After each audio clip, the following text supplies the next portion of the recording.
computer.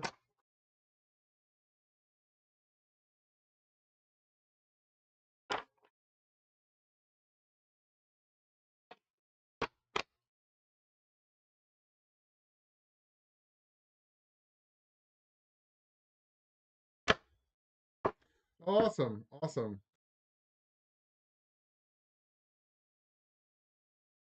Oh, so some of y'all can see the cards and it's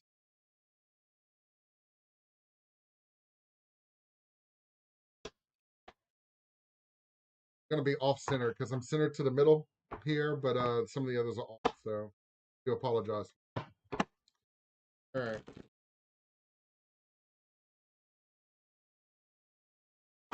All right, Blaze, this first is for you, okay?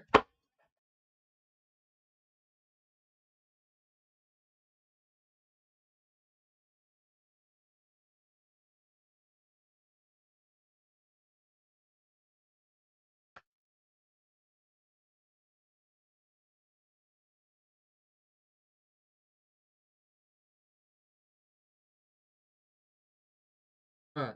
So I'm using the Louisiana Cajun and Creole Tarot deck today. Do a couple short readings, right? Just realize it's all right. Well, we'll have to fix that another time. um. All right. So, Blaze. I just did a. I'm doing a basic past, present, future. Um, past we have the Law card. In a typical deck, it's known as Justice. Um, so I'm getting a sense. So, all right. So when we see law or justice, y'all, it's not always about you know, you know, legal or the law, things like. It could be fairness. It could be uh many different aspects of your life that kind of bring things in harmony. So it's not necessarily people see justice or a police officer and gosh, it's something legal. In fact, it could be far from that. Remember, these are archetypes and it's kind of like symbols we use a various meanings, multi-layered meaning. Um, for the law card, um, we have in the past, I would say things are more harmonious. Um, Perhaps there's been some changes since. Okay, and I don't know. I just kind of get a sense of a coming together. I'm not quite sure. Um, let me come back to this because it's kind of odd to be in the past, and kind of go from there. Okay. Let's see. Right now we have four fiddles in reverse. So I would say four fiddles in reverse can be uh both positive and negative at the same time. In the sense that uh it could be a restoration to harmony. So I don't know if there has been a recent disruption in your life, but it looks like things are going to be coming back. Because you got the law here, then you have four fiddles in reverse. That kind of leads me to believe that before things were fine, and now things are going to be fine, but things are a little rocky in the middle for some reason. Um, Six of fiddles though in the future. Um, I'll be honest, this is a hard reading. This is a very hard reading. Um, this doesn't seem to come together for me. Right.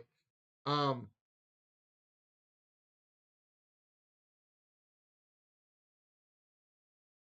you know,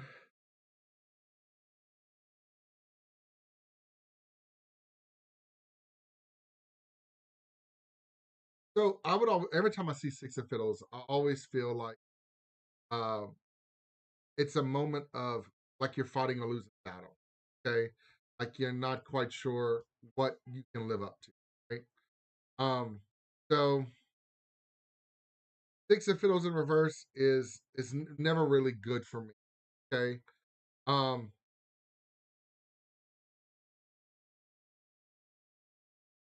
I will say this: it has nothing to do with like finances or anything tangible like that. This is more of your personal, your own personal passage. Okay, a passions, your own personal passions. Um, and it seems that I always see the sixes as connecting to the past. So that's what's kind of leaving me some confusion here. So let me give an overall general this because it's kind of leaving me a little stumped. So in the past, seems things are going great, no interruptions, things are going as they should, and then there's some disruption, and then it seems things are fine, like or things are getting better, right? And then we got a future where things are like it just can't make any headway, right? You kind of get stuck in the mud. Things are just not moving along as they should. Like you've done the planning, you've done the work. It's just you kind of feel at a loss, maybe a disconnect, maybe confused in a sense. And again, we're looking at um it's your personal self. We're not talking about family, we're not talking about uh jobs or work like that. We're talking about kind of like it's kind of like a conflict that you have internally where you're kind of going back and forth trying to figure out uh what what the true sense is. Like it's almost like going down a road and not sure you're on the right path. Like you're following what the GPS says, you're like, should I have taken that last turn or not? Like kind of second guessing oneself and not, should I go that direction or not? Right? There seems to be a lot of conflict internally that's gonna it's not already present. Um, but it's overall, I would say this is a lot of internal. Okay. So please know that you can escape this. Okay. Um, oh, and I didn't realize that the cards can be um know that this is not necessarily anything bad. Externally, nothing bad's gonna happen. It's more or less it's you yourself that are um I'm not gonna say that we're causing grief, but you're maybe looking too much into something, okay, or second guessing too much. It's gonna cause some issues. Go with the flow. Okay, kind of trust your instinct. I think that might help out a lot. Okay, I hope that makes sense for you. Because it seems that things could be a lot better. Okay, and it's you don't want to create an ordeal for yourself. I hope that makes sense. But like I said, it's a lot of internal. It's a lot of internal struggle. It's not a lot of outside. Okay, so we'll do a reading, another reading in just a second. There are some cards that I did want to discuss before we move. So that's what this is going to be. This is going to be some reading, some discussion, and I'll take some questions from the audience when I do kind of look up. And like I said, please be patient with me. I am streaming across 4 platforms at once. So you'll see me looking to the different directions. I can see your chat. TikTok scrolls very fast. I will say that. But if y'all have questions, would like a reading too, please know that I could answer. You know, um, this may take a moment. Like I said, I'm still trying to get used. So let me look at some.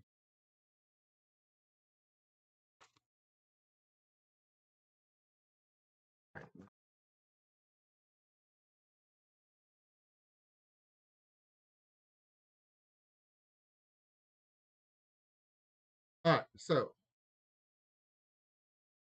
first one I want to talk about is the Seven of Triangles. This is Seven of Swords in my.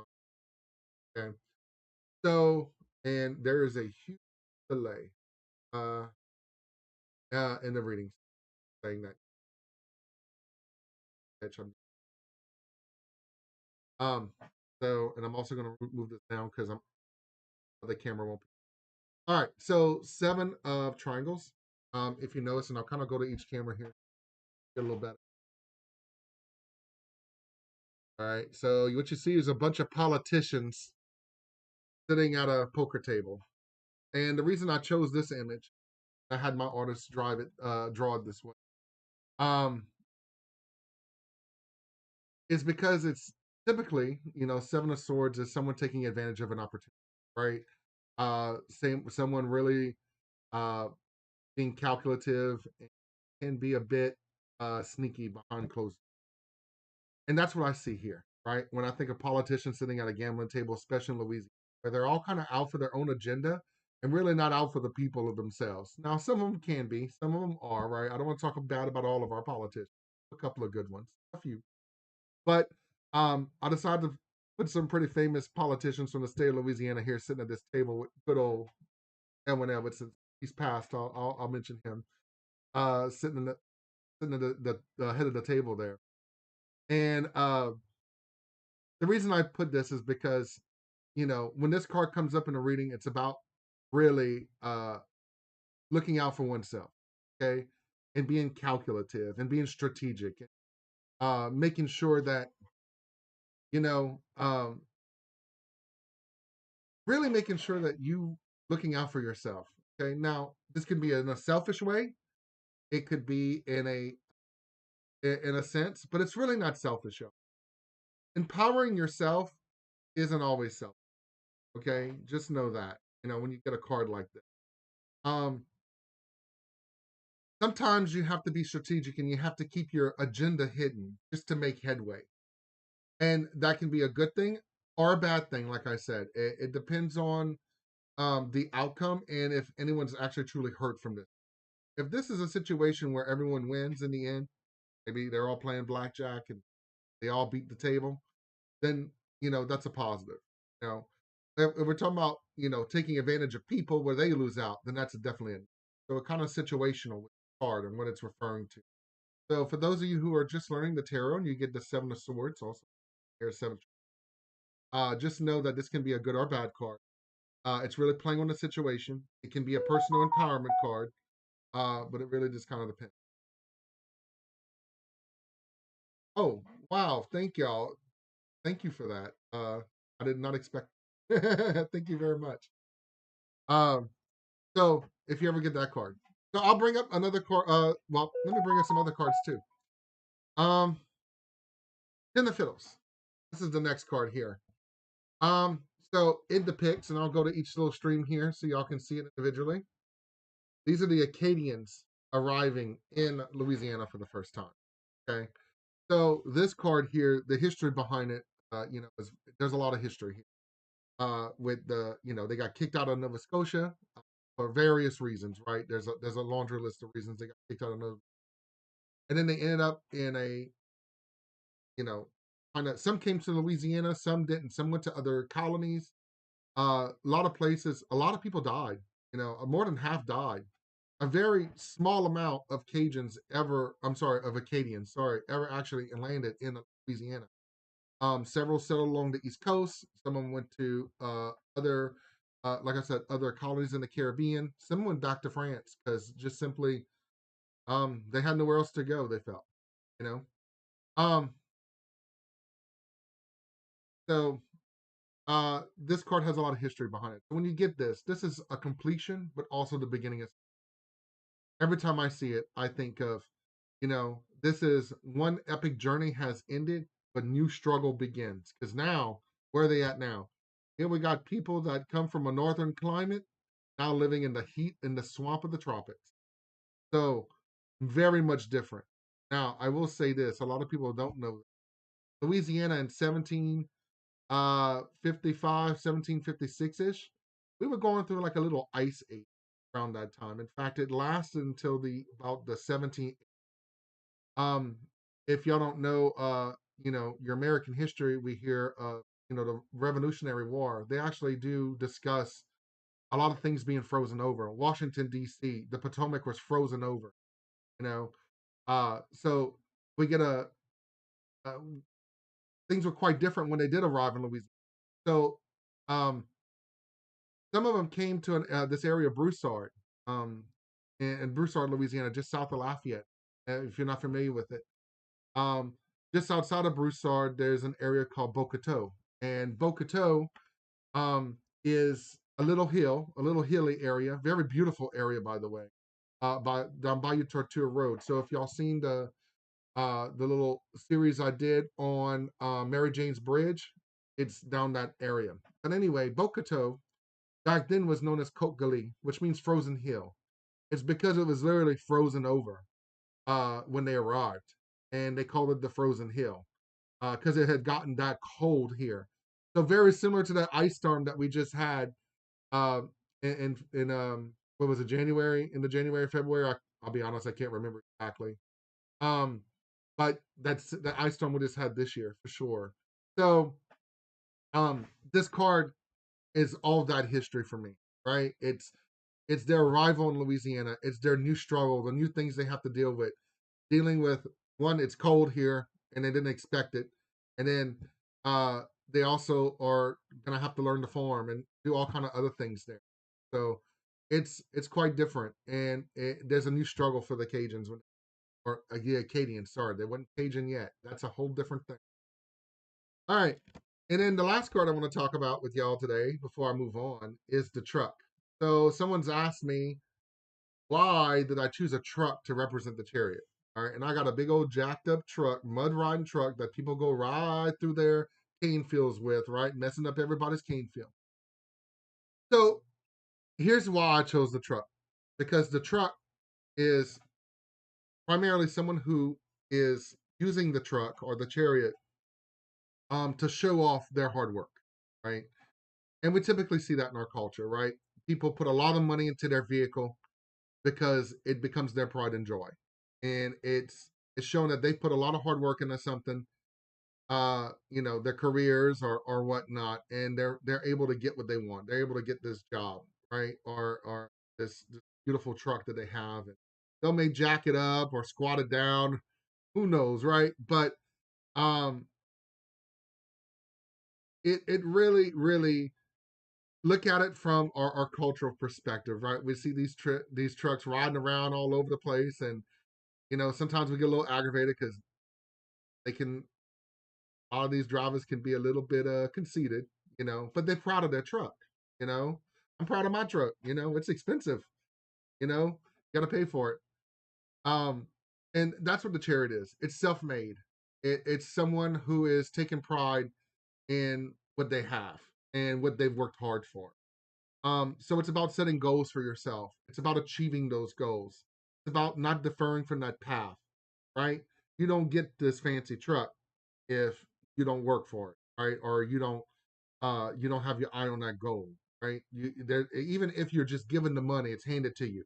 You still got to put this thing together. You still got to make it your own. You got to make it, and maybe you're gonna put your last name or your Instagram or your TikTok on the back of it and roll around New Iberia because a lot of people do that for some reason. But that's what was my inspiration for the chariot, and that's why I called it the jacked up truck. So those who have asked.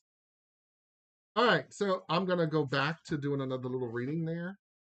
Okay, so I've been trying to follow along with the chat, but like I said, it does move kind of fast, and I am looking across different platforms.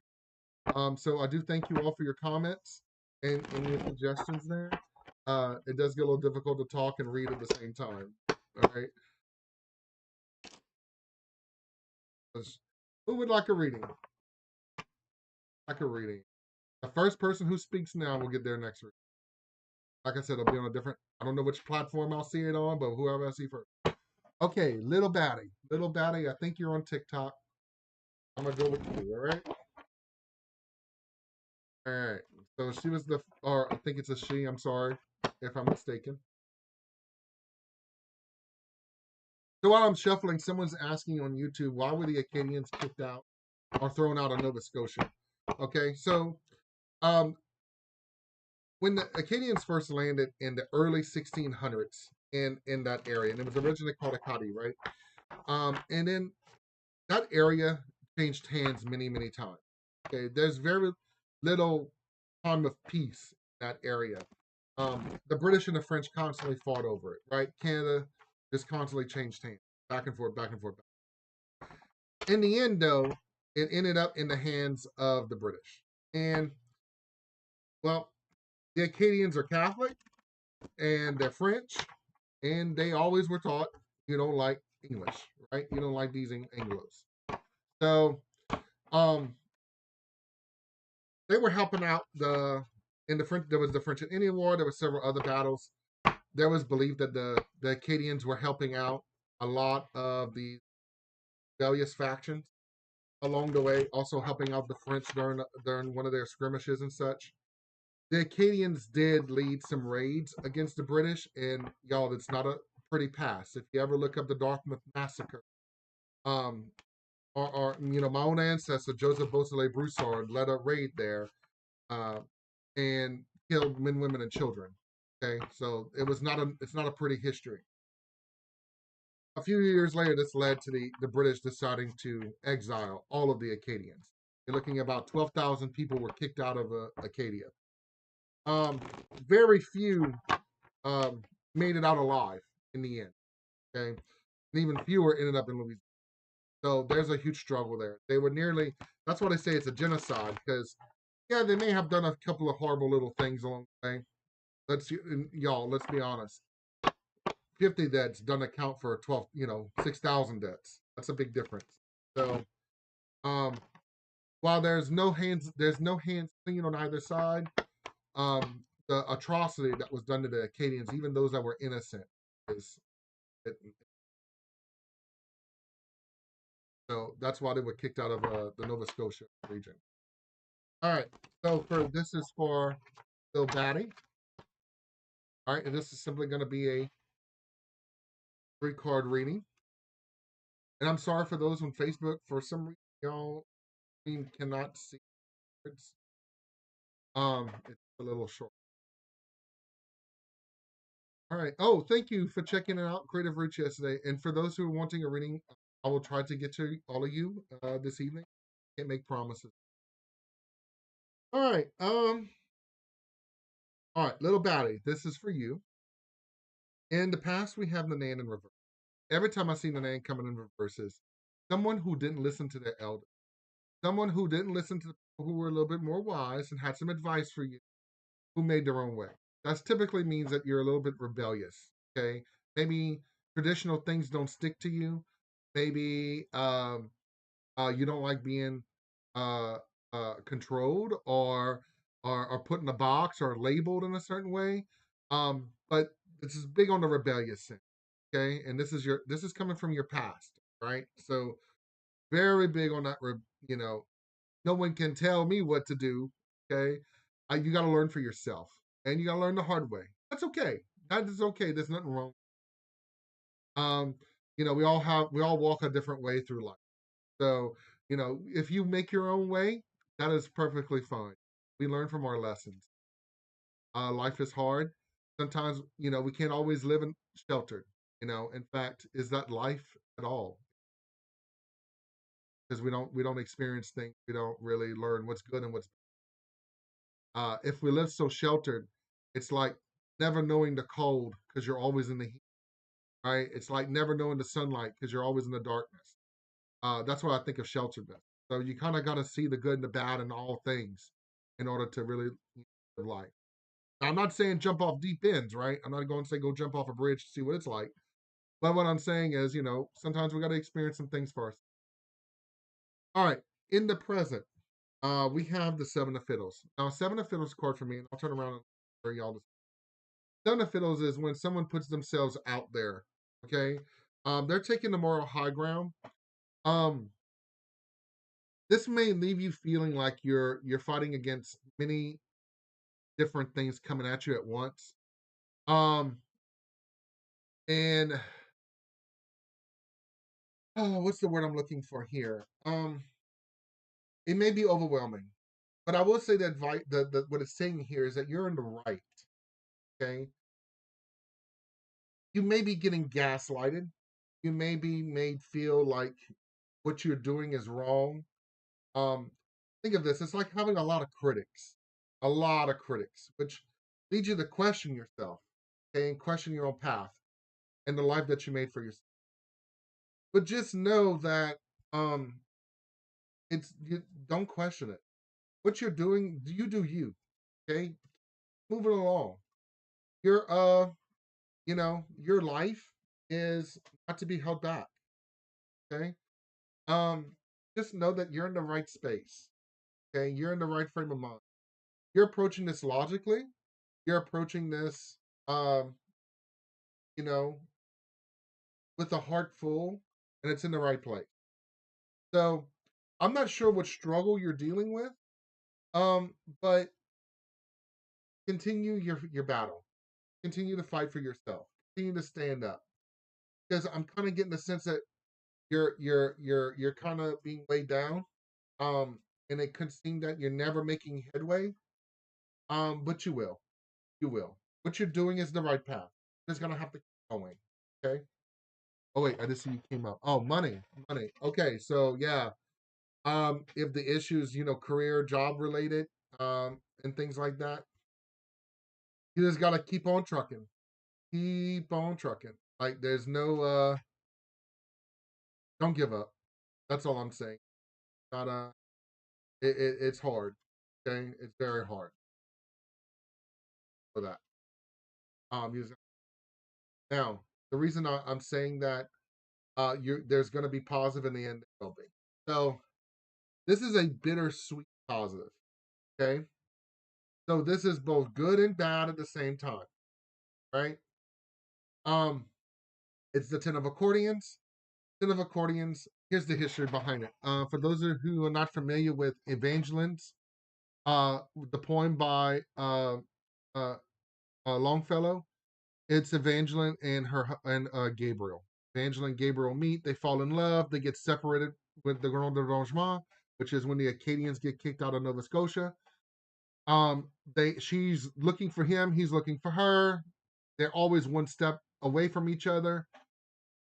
If she eventually becomes a nun, right, and she's tending to the sick, and this is the moment where they get reunited again, and she hears his voice, says, "Gabriel, is that you?" And um, you know, it's yeah, it's a fictional poem. It is a fictional poem. Uh, and they meet at his deathbed and they reunite, but they do reunite one last time before he passes. So she does get to see her love one time again. So it's a very bittersweet reunion for them too, right? And it's very important. This I see Evangel is kind of important to our culture. Uh there's Evangeline Thruway that runs. It's literally Highway 90 runs through the heart of Acadiana, Lafayette, all the way down to New Orleans. Um, there's Evangeline made bread, which if you talk to Mama, that's the only bread she's gonna buy, right? Ain't nobody gonna buy that Hostess bread or I don't even know what other breads there are because I don't it's Evangeline bread. I don't even know if we got in our store here, but they're gonna swear by it, right? Uh, so you know, if you have a positive mindset, you will always be saying that. We look at things so negative, uh, you're gonna see nothing but. So when I look at Evangeline Thruway, I do see a lot of opportunity. So the one running through Lafayette, and look, the road just got fixed for the first time, and uh, it's there's new opportunities, new businesses open down there. Hopefully, those people who have struggled a lot in that area, they'll be able to prosper. So getting back to this card, though, I'm sorry to interrupt that little, but um, you're eventually gonna make it. Okay, you're gonna get there. It's gonna be a lot of blood, sweat, and tears. You're not gonna be um, you're not gonna be set for life. You're just gonna have to keep working for it. Okay, nothing will come easy, and nothing will come in excess. Okay, um, I'm still seeing this is the little living paycheck to paycheck, but you're still gonna be living. You're still gonna make it. Okay, you may have a little bit for fun, but it's not gonna be a lot. Okay, so I do apologize that it's not a very good outlook, but you're alive, you're breathing, life is beautiful. Keep a positive growth mindset in the end. Uh, you know, some of the poorest people are the happiest people I know. So money isn't everything. Money isn't everything. Keep that in mind. All right. So before I go on to the next reading, one thing I wanted to ask viewers, I have a lot of people on. I have 9 on Facebook. I got 7 on TikTok. Oh, sorry, I got someone's trying to call in. I got 7 on Facebook, and I got 2 on Instagram and 1 on YouTube. So I got a lot of y'all going to different. So I want to ask all of you. Maybe we can start a discussion here before I go on to the next reading. Is um, what is since we're kind of talking about focusing on the our goals and stuff like that. Do any of you have like a vision board? Okay, something that maybe you have set up in your home that is a goal that you want to reach, right? It has typically on a vision board, you want to put something that is maybe a long-term goal. Um, and for example, I did a little vision board workshop recently at Synergy in Lafayette, and when we did it, we focused. I did for me it was focused on weight loss. So I literally put a number of 250 pounds because that's my goal. Okay, that's what I need to get to be healthy for me. My mind, that's healthy. Okay, I'm 6'5", so um, and this vision board is in the middle was this weight. Everything was the things around it. Okay, um, and in this, um, I had like not eating healthy foods, focusing on the healthy foods instead. So I did put some uh I'm looking. Sorry y'all, when I get on live I say a lot and I don't know why. I guess I get I got a speech impediment sometimes. Get a little nervous. I don't do this when I teach. I do it when I'm on. I also don't do it when I do pre-recordings. I just do it when I'm myself. I don't.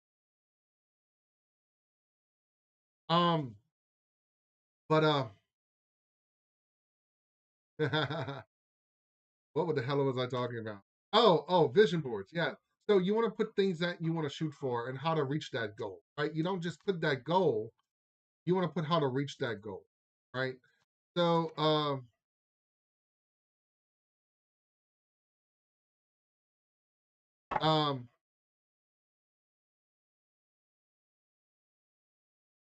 it could be, like I put fit like on my vision board, I had me working out, I had me healthy, I had me going out and doing things that I enjoyed that was physical. Okay, like walking around, sightseeing, those kind of things that got me up and moving, not just sitting at home on the computer kind of thing. So that's what vision boards should be. So I don't know if any of y'all do any kind of vision boards like that, but they are really really powerful. I'm an educator, I'm a teacher, and one of the first things I do in my class when I walk in is I put up what's called an objective. I put uh, students will solve two-step equations. Okay, and that is our vision board. That is what we're shooting for. That is what we're gonna do at the end of the day. You'll be able to solve two-step equations. And there's things below that. So this is something you can write on your refrigerator, y'all. This doesn't have to be, you know, something that you make a collage. It can be. You can do any which way you want. You can do it in a little video on your phone, and you watch it. You can say, "I am beautiful. I am powerful. I am, I am." I'll use mine as an example. I'm going to lose weight. I'm going to get healthy. Uh, I'm going to eat right. And you just listen to it every single day in the morning, maybe while you're eating your breakfast. Get to start. Do it again before bed. Y'all, these positive affirmations like this really, really put you in that positive, right? And it's like I said, it's a growth mind. So if you set yourself a goal that you want to reach, a target that you get to, you're gonna reach that target. But like I said, I learned this through education. I've learned this through teaching spirituality and that's something that you can do. So I don't know if any of y'all do anything like that. If y'all would like to share, I saw a couple of people say that they do. That's really really awesome. If you do any kind of positive affirmations, like some people do it in the form of prayer every morning. You know, you wake up, You start, it could be, just being thankful, and those kind of things really do really lead you into a better. I have a song that I actually, oh, I can't sing, so I'm not gonna sing it, but it goes, uh, mysterious and omniscient power, forever indebted to your grace. Thank you for restoring our divine essence every breath we take. I give my life to you, for you've given us another day. Standing in your glory, till the darkness fade away. I say that every morning when I wake. I don't, like I said, I sing it to myself, uh, and I'll crack glass if I. Some of y'all know me, that I see on here that I'm really good friends with. Y'all know I like to clown and sing, and it's horrible. So I won't do that to y'all. Oh, Kaylita, that's awesome. Yes, I am love. Yes, that's a really good positive thing. That's a really, really good positive thing. Oh, look, I see Casey just joined. Hey, Casey. I was just talking about a song that I sing to myself every morning. That's a positive affirmation, but I don't. I said I'm not gonna sing here because I don't want to put everyone through uh, that torture. Casey knows. Casey was a music teacher, and Casey knows firsthand how horrible I can sing. I cannot carry a tune to save my life, y'all. I don't know what it is. I don't hear tunes. I hear loud and low. I don't actually hear notes. I nearly failed music appreciation because of it, and I don't know why. I guess I'm just. I guess I am tone deaf. I love music. I think music is beautiful, but I don't hear it like everyone else. I know that for sure. I have friends that are in band and friends that are music teachers, and they've literally tried. They tried everything with me, going. I'm like, that one sounds louder. Go from one note to the next, and I literally can't. I can't tell the difference. So, all right. With that being said, I'm gonna go on to the next reading. So, is anyone interested in a card? Okay. Lisa. Lisa. Yeah, I'll do I'll pull a card for you. So you were the first one to come up for me. Um, So y'all, thank you.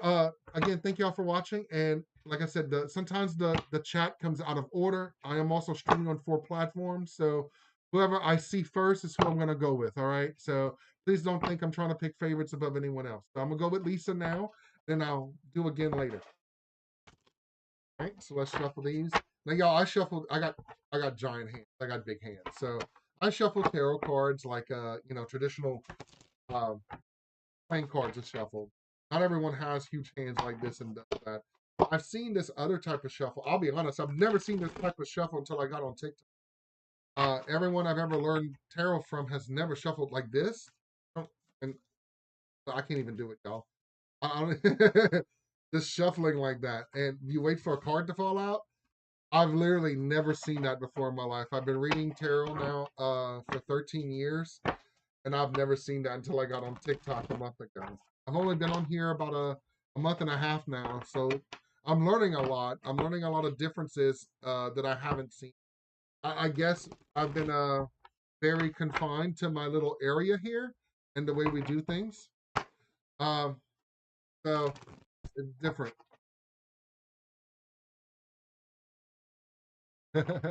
Yeah, little hands. I can't imagine. I see a lot of people struggle like that. Like I said, literally, y'all, my fingers are like. I don't think y'all can realize like this is a ruler. My hand is more than half. More than half the ruler. My hand is like 8 inches. I have really big hands. So,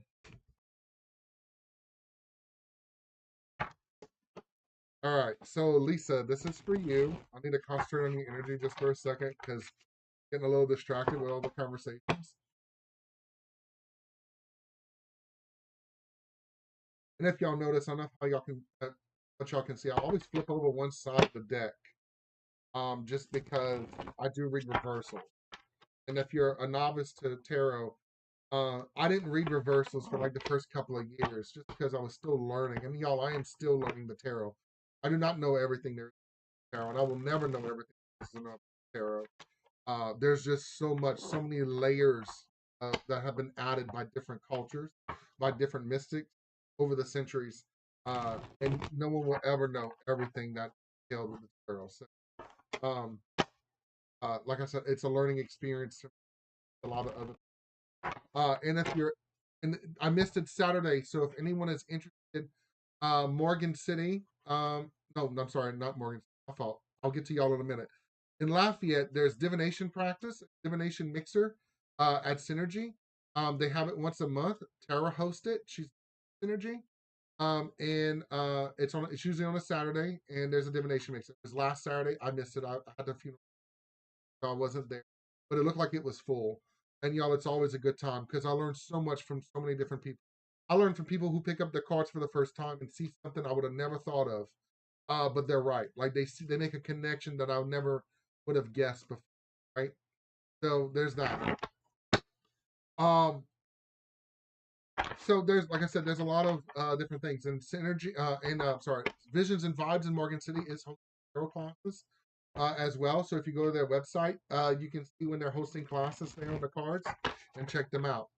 Also, if you're in the Shreveport area, there is oh goodness, don't hate me because I love y'all. Uh, Look, I'm not gonna lie, I call y'all my old hippies because I love y'all. I go to their Druid ritual. I've been to their Druid ritual up there in Shreveport, and it's just been amazing. They just go with the flow. They just do what's right, and it's just really an amazing experience. But they host tarot classes up there too. Uh, I think it's once a month, but I'm not sure. But they have hosted them up there. If you follow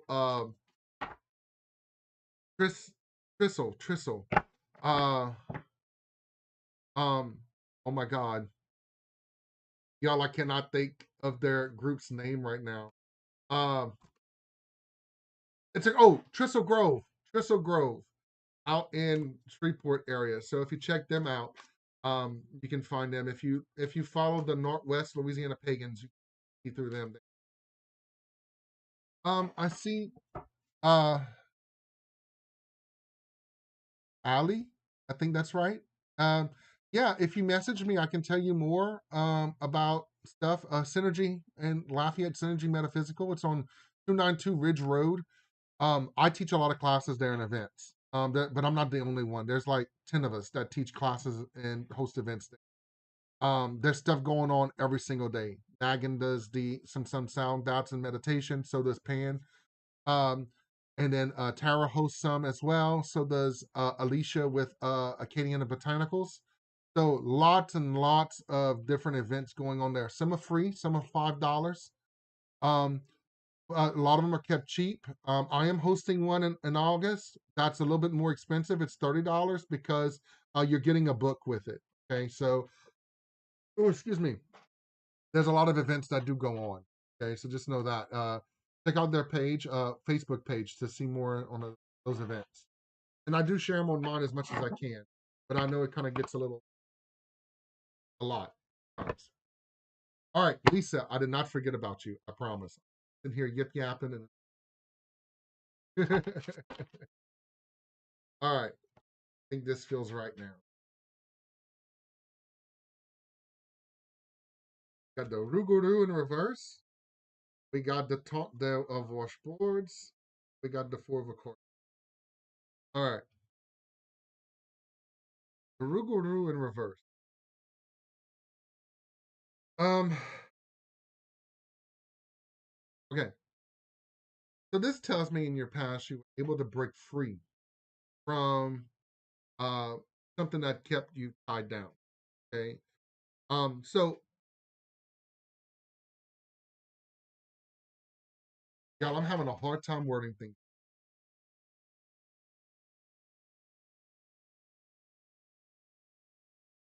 Think of this when it comes to Rougarou. Why does someone become the Rougarou? Because there's different myths. They disobeyed um the rules of Lent, they say, or they were passed on to them by someone because of their transgressions and so forth. Right? There's a lot of different of ideas behind how one becomes a Rougarou. Right? So for this in reverse in your past, again, I always see reverse cards as either moving on or it's opposite. There's a lot of different interpretations of the Rougarou in reverse. For me, it's about breaking free from. Okay, it's about moving away from that which tied you down, that oppressed you. Okay. Now, a lot of time that oppression can be your own making. Okay. Now, I'm not saying that's true for your case, but I am saying a lot of times when I see this with the Rougarou, um, it is it's an issue of your own making. Now, what I mean by own making, I don't want to say that you went out there and did something bad that you wasn't supposed to. That's not necessarily the case. This in reverse can literally mean divorce, right?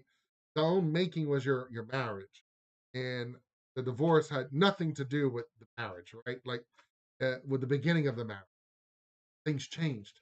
So when Rougarou comes in, it's a break of something. It's a change. It's a transition period, but it's from something you may have gotten into yourself. Okay, now by you yourself, it could be escaping your family because you were born into it, kind of thing. Okay, so that's what I mean when I say it's something you've gotten yourself into. It's you personally, right? But it's you breaking free from it. So this is your past coming into your present. Means that you've overcome something. You've moved away um, from a pretty bad situation. Okay. Um, and just know you've done the right thing. You did what was right for you. Okay. That's what this is telling me here. You did what was right for you. If you didn't remove yourself from this situation, it would have gotten really, really it to me it gets to the it's either you or them situation. Okay. And you both win by you moving on in the end. So just know that you did the right thing. Okay. The tone of washboards.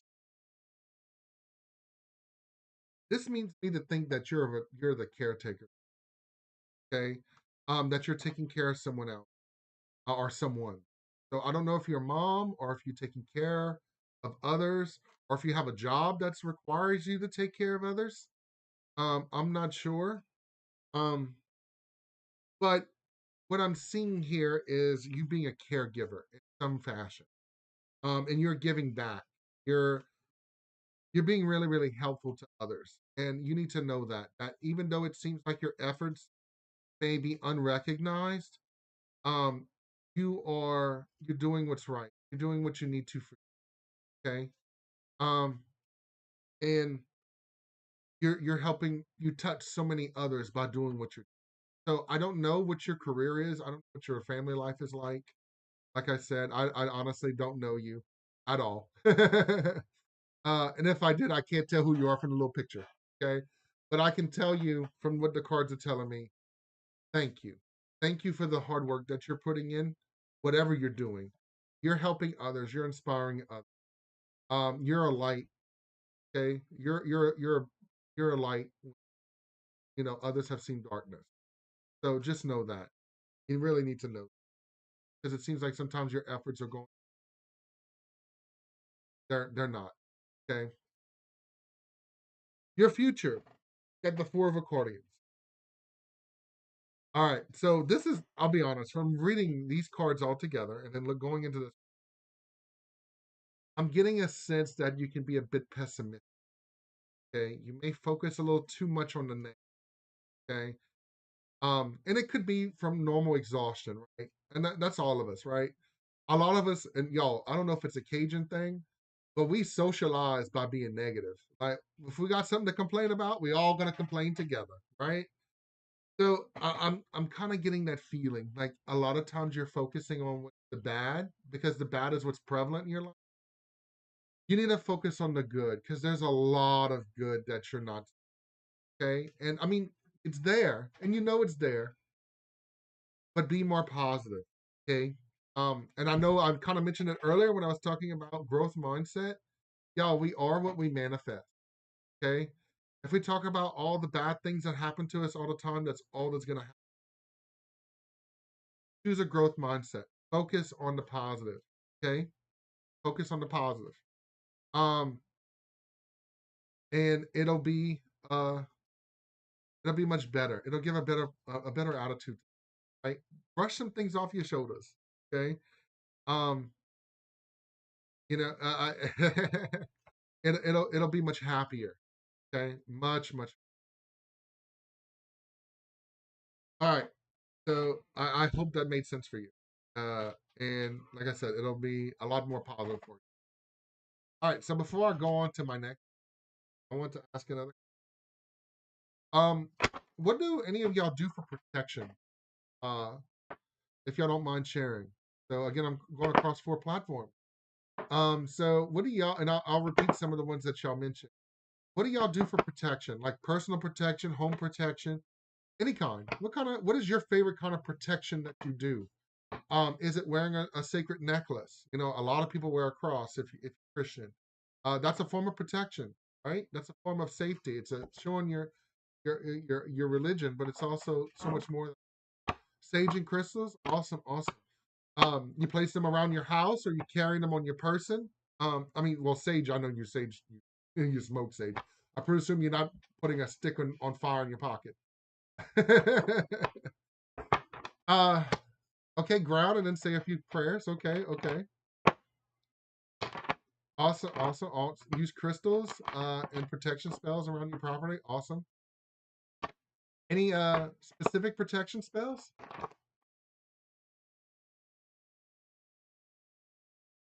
Oh, sorry. On one of the streams here, I just got a hat that was added to me. That looked a little weird. I already look like Smokey the Bear, apparently. Someone asked me earlier if I was fighting forest fire.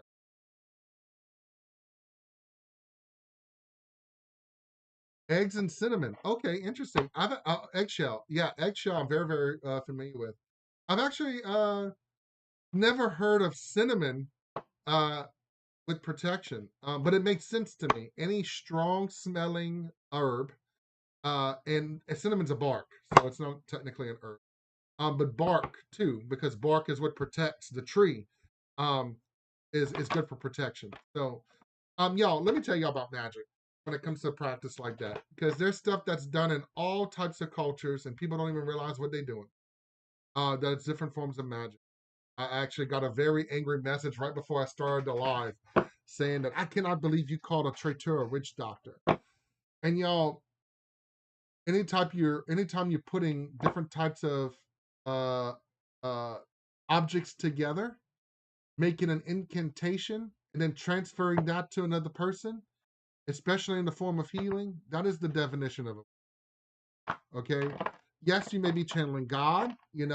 Shamans say they're channeling the spirits. Or the mother. There's lots of different um, ways that we do different types of magic. Even though you think yours may look very different from someone else's, a lot of it's the y'all go what's right with you. Sometimes it may not make sense to others, but if it makes logical sense to you, and there's a reason behind it, by all means, go with it. Um, I guess that's because I'm very much rooted in folk magic now. I've studied different systems. I, I, I dived into the Hermetic system for many years. I thought that things had to be said on the right time, on the right day, at the right moment. Had to use the exact right actions, and every time it didn't work, I blamed it on that. But over time, I've learned to realize there's more magic in. Oh, sorry, hold on. Sorry, y'all. TikTok's messing, saying that I'm not online. Okay, there we go. All right. Lisa says I work with sped children and I'm a big empath, so if, I always ask for bright white light to protect. That's awesome. That's really awesome, and thank you. Oh, so you are a caregiver? Wow, wow, that's amazing. Thank you so much. That takes a lot of patience working with sped children. I have a few in my class. Um, I struggle. It's a lot. They take a lot of my time, and it's so loving because they're so appreciative. Those are the best students. So you're in a path of enlightenment of the mind, body, and spirit. That's awesome. Awesome, Ray. Yeah, it's good. It's good to keep those three things in harmony. It's so important. I realized that myself later in age, that we have to nourish the mind, the body, and the spirit. I've ignored the body for a long time. Obviously, I'm a big dude, right? Um, it's very, very, very important uh, that we also take care of our physical bodies as well, because it leads to so much. And you know, and that y'all, that's also our physical health. A lot of times we are empaths and we do for others, and we ignore ourselves, either mentally or physically. Y'all, we have to do for ourselves, and that's hard. That's hard on all of us. You know, that's talking about eating right, not just eating when it's convenient. You know, and that's why a lot of us are overweight.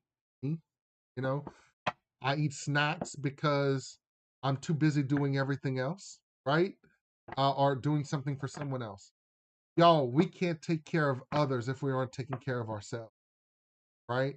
Um, for example, my grandfather, who was in decent health, you know, uh, took care of my grandmother from the time that she was in her 50s, lifted her up, put her in her wheelchair every day, you know, cooked for her. She was, uh, she couldn't walk. She could barely feed herself. She had suffered many strokes. He took care of her day in and day out.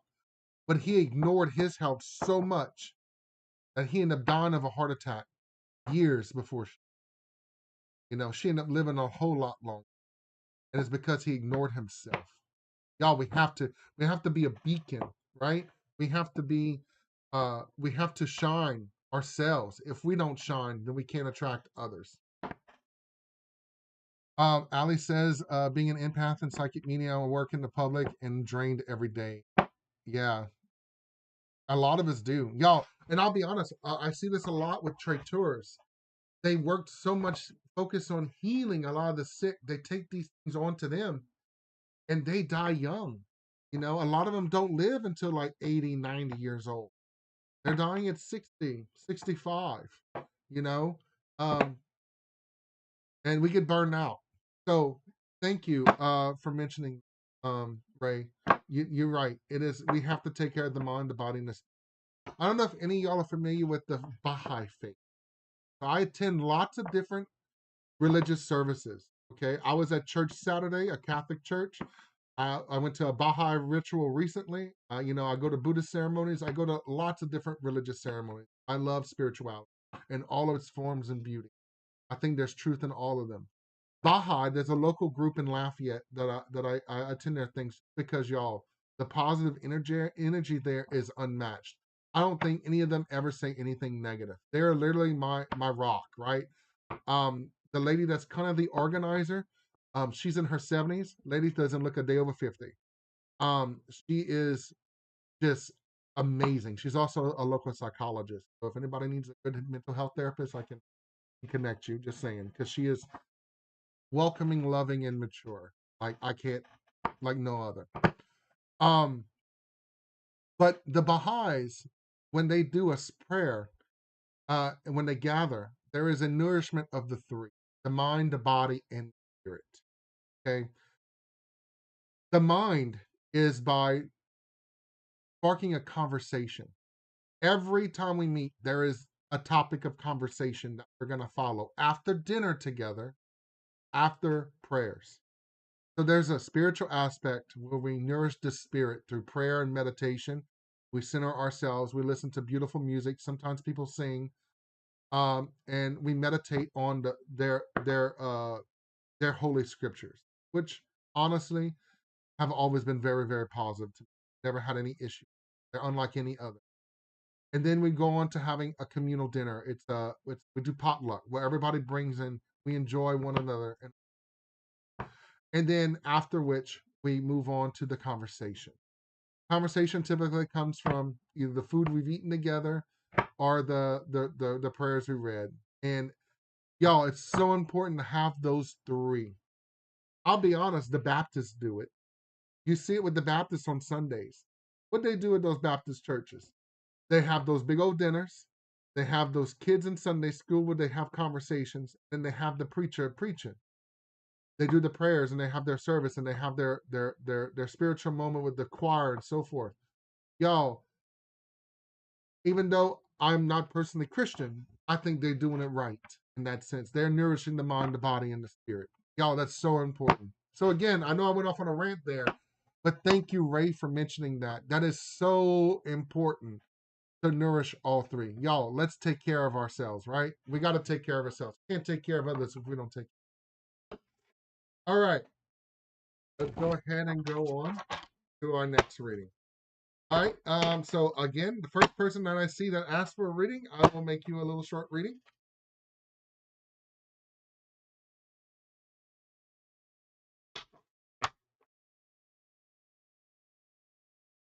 All right. Who wants a reading? All right, Ray. All right, Ray. This is for you. You came up first, and I do apologize, like I said to everyone. Um, I don't think I have any followers. Oh, I got 2 watching on YouTube. I got 6 on Facebook. I got 6 here on TikTok.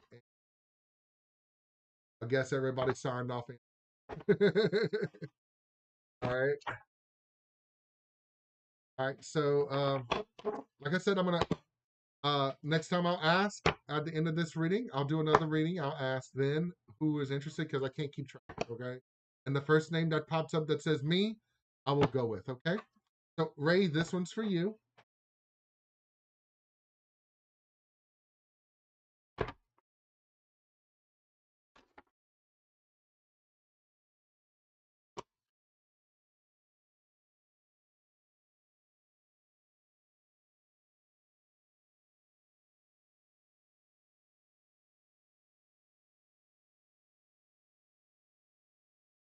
Oh, I see. I got a question here on YouTube.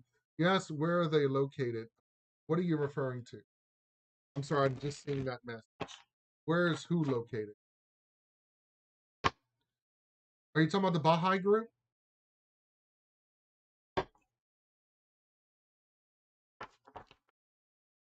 So, if you're asking about the Baha'i group meets at different places.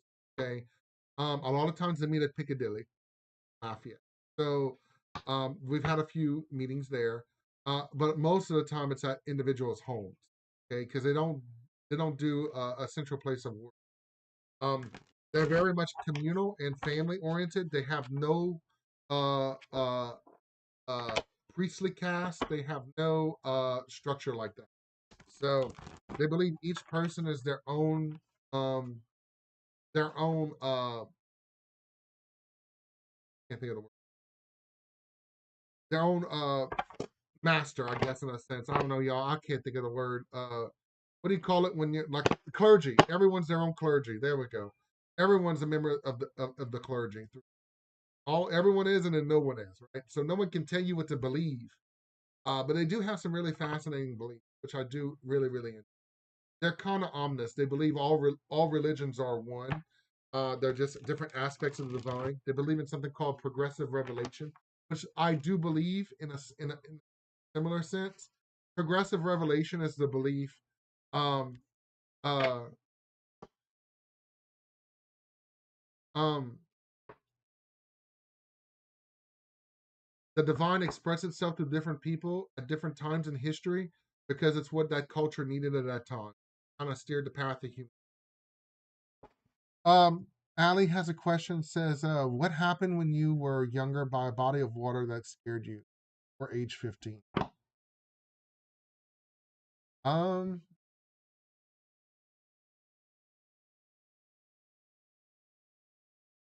I'm not too sure. I mean, I grew up on the water, so I don't recall anything extremely scary. Oh well. Oh, actually, I think I know what you might be coming. So when I was a kid, I had a clubhouse in a tree right next to a coulee. Um, if that could be it, right? And because we used to play in the coulee, and one day I was about 3 or 4 years old, y'all. And this is actually my biggest fear, which is kind of curious. The only reason it came to mind is because I literally told someone this story yesterday, and I haven't told it in years. They asked me why I was afraid of snakes. So I was in the tree house, um, right next to this coulee, and next thing you know, there is a snake and cornered me in the tree house, and I could not get out. And it's actually kind of led to my fear of snakes. Um, and it was an actual king cobra, y'all. Those things are not. They're not native to Louisiana. Um, my dad killed it, and he ended up calling called animal control to come see about it. And they said that the snake must have been someone's pet that or something like that that they let go into the sewer.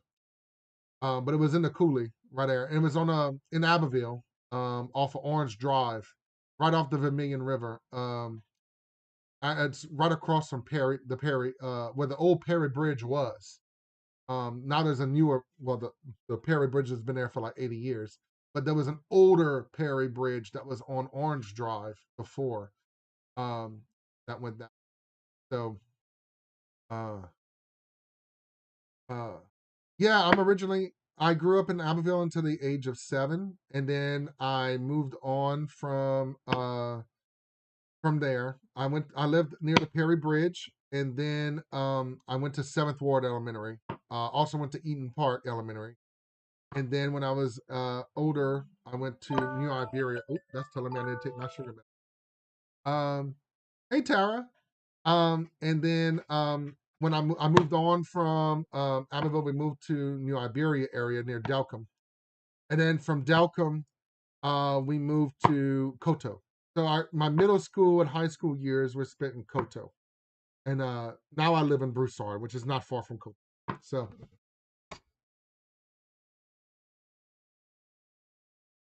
oh, no problem, no problem. Now we'll be honest. Who was I reading for?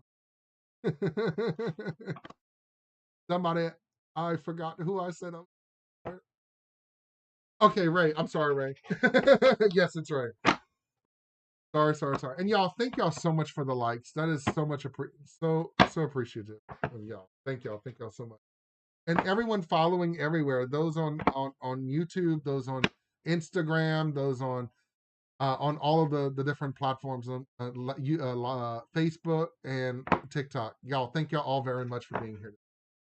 It's great. All right, Ray. I gotta focus on Ray, y'all. All right, Ray.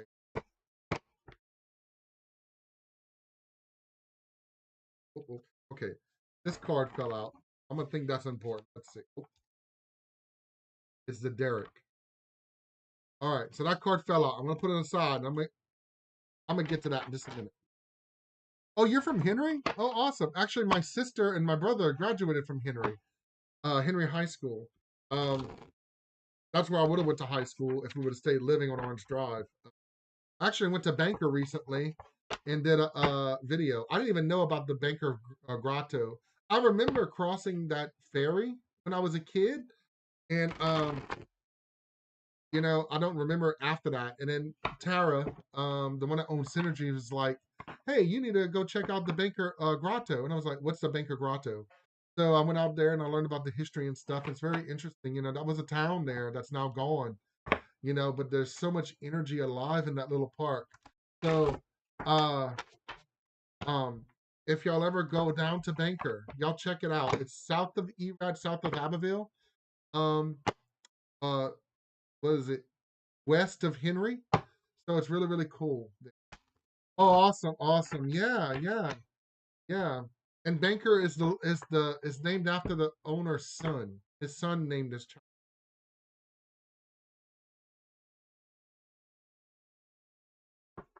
All right, Ray.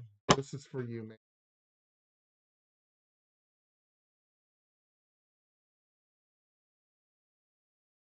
Past, present. All right, Ray. You got everything in reverse, man. Everything in reverse. I'm not gonna read this as negative because sometimes I feel that things are negative in reverse, but they're okay. Getting a lot of transition periods for you, a lot of changes in your a lot of and because also pulling in this card here that fell out. Going with that as well. So Eight of Fiddles in reverse for me, that is this is your past where you may have felt a little stuck. Okay.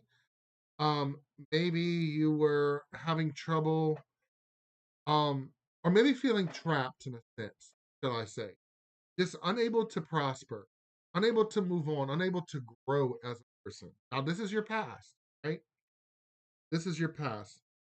You move on from that. And now there's so much out there in your present. So much so that you have a hard time maybe juggling it all. Okay. You're trying to learn everything at once, and that can be a little bit overwhelming. So with the two of washboards in reverse, that's what I get there. Okay. There's a whole lot. Um, uh, uh, oh, Tara, I'm just doing pulls every now and then. I'm doing little mini 3 card readings every 15, 20 minutes or so. Then we have like discussion in between and stuff, and I do talk about some cards as well. Yeah, I'm just doing some little couple little mini reads here and there. Um, so with the two of washboards in reverse, I would say that um you're thriving in the chaos. Okay, there seems to be a lot, but you thrive in it at the same time. There may be a lot to handle, but you're you're like a sponge. You just keep absorbing it. Okay. And it's a good thing. Okay, so don't think this is negative. This is very, very positive. Okay. Your future card, you have the Tonto Washboard. At some point, at some point, you're going to be looked at as a very, very wise individual. Okay. Someone who's going to be an organizer, someone who is honestly someone to look up to. Okay. A type of spiritual leader. Okay. Um, that's what I get with the Tonto Washboards and because it's you're not there yet. Okay. I see you working hard toward it. You're really, really trying to build a community. Um, but I definitely see it's in your future for sure. I'm going through some drastic changes in your life.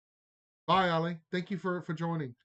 And again, thank you all that are watching. Thank you all for the likes. Thank you all for contributing to the conversation. This has been a really, really great evening. I've never had such interaction before, and it's kind of crazy. I am, like I said, I'm going across 4 different platforms. Actually, Facebook stopped even scrolling, so I don't know if y'all are live over there or not. But I do see there's people watching on Facebook still, and I do have someone watching on YouTube. So it's really, really awesome that I have you all on these different platforms. Thank you all so much for participating and being part of this with. It's been really, really awesome. I'm sorry to interrupt that you're reading with that, but sorry, I saw Cajun Commander and I thought, wait, Cajun what? um, so great. I see a lot of changes coming for you, man. I'm seeing you growing as a person, continuing to grow as a person, and you moving into more of what you have in mind. Okay. I'm definitely seeing you taking the reins and becoming a more of a spiritual leader in your community. Okay. I do know you personally, so I do know you've worked on that before. But I see you moving in a whole different direction with seeing you really, really moving into this really, really positive aspect of your life. Um, and really, really working on. So this is a really good reading for you. I see but prosperity for you. So awesome, awesome. I really do think that really, really. All right.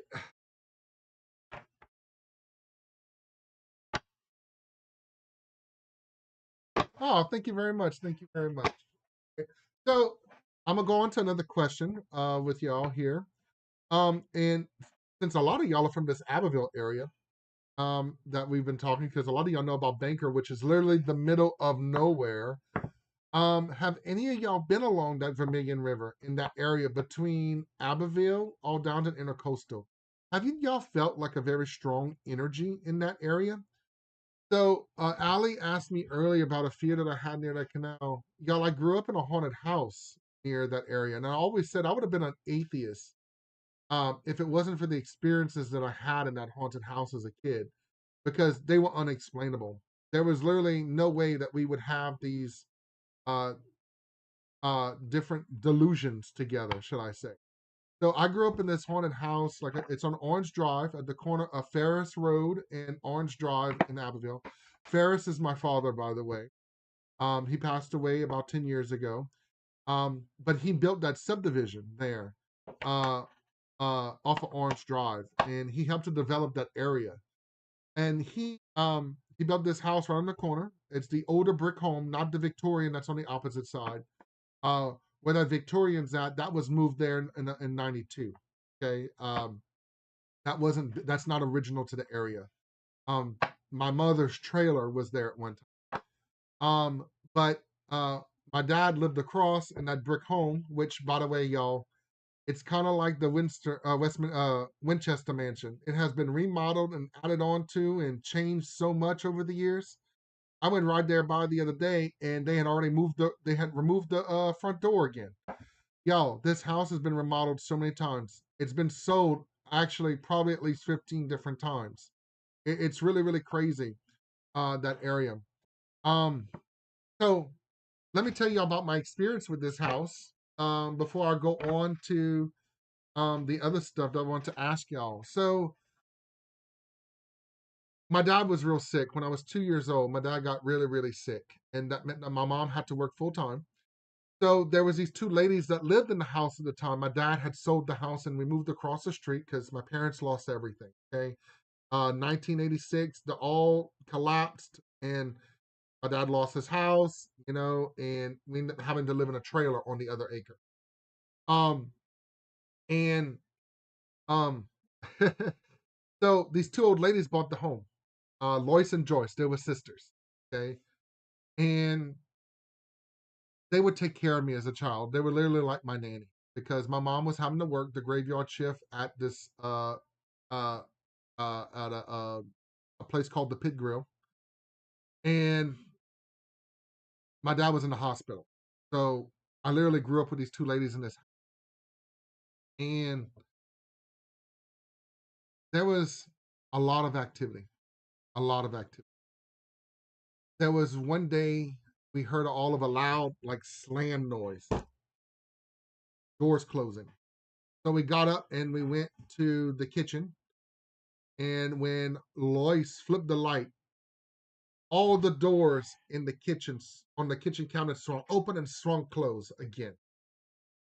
We all went outside because we all got freaked out. And eventually we made our way back into the house. And it was me, Lois, and Joyce.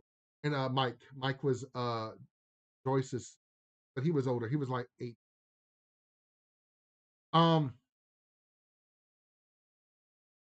Another time, my mom would clean. So these were two older ladies. My mom would help these older ladies clean, right? And that was kind of like the quid pro quo they had because they would take care of me. My mom would clean. So my mom was cleaning the house one day. We were walking in this long hall. Y'all, my dad built this house, this long ass hallway. Of course, it was built in the '60s, so there's long hallways with this dark paneling, with one light all the way at the end, with some creepy ass picture. Right? That's what this house looked like. So we're walking down the hall, and I hated this hallway, y'all, because it was always creepy. Well, we get to the master bedroom, and my mama opens the door, and it's like a pool of water, right? It looked like the Stargate. If y'all ever seen the series Stargate, where it's like a portal with water, yeah, that's what it was. It was just this water, like a pool, and it didn't fall out. It was like a portal to another dimension. My mom freaked out. She picks me up and runs out the door, right? Um, and eventually we go back in the house, y'all. There's a lot of these. We ran out the house, y'all, because we get freaked out and end up outside. Um, Another time it was New Year's, and I want to say it was New Year's 1990. Okay, I was little. Um, and the doorbell rang. I was by the door, so I opened the door, and y'all, I used to struggle with this door. It's a big old wooden door, and I opened this door, and there's a man wearing a hat very similar to me, but black, like this, kind of like Zorro. Okay, I could not see his eyes. I saw his mouth only, and he was in all black, like a suit. And what for me it looked like kind of like a cape behind him. And y'all, Zorro was real popular at the time, so I called him Zorro, right? So I yelled out, said Zorro's at the door, and I forgot who came. I think it was my sister. No, it wasn't my sister. I said someone was my sister. It was another lady. Oh, it might have been Mike's wife. Because at this point, Mike is married. And she came and she saw this man at the door and kind of freaked out because he looked scary. And y'all, he dissipated before her eyes. Like he just vanished into nothing, right there, right at the door. So that's been crazy. So, and I remember this because we moved away at this point. We were living on Graceland project. Um, and uh, so if any of y'all familiar with Abbeville, Graceland project, not the best in the hooker on one side. I didn't pay her pimp some money, and we had a drive by. Like, it was crazy. Like we lived there in 1991. I remember hiding underneath the kitchen table from the drive by. It was nuts. She worked at the Pink Flamingo, what they call the Pink Chicken and Apple. Anyway, we'd go back and visit Miss Lois and Joyce.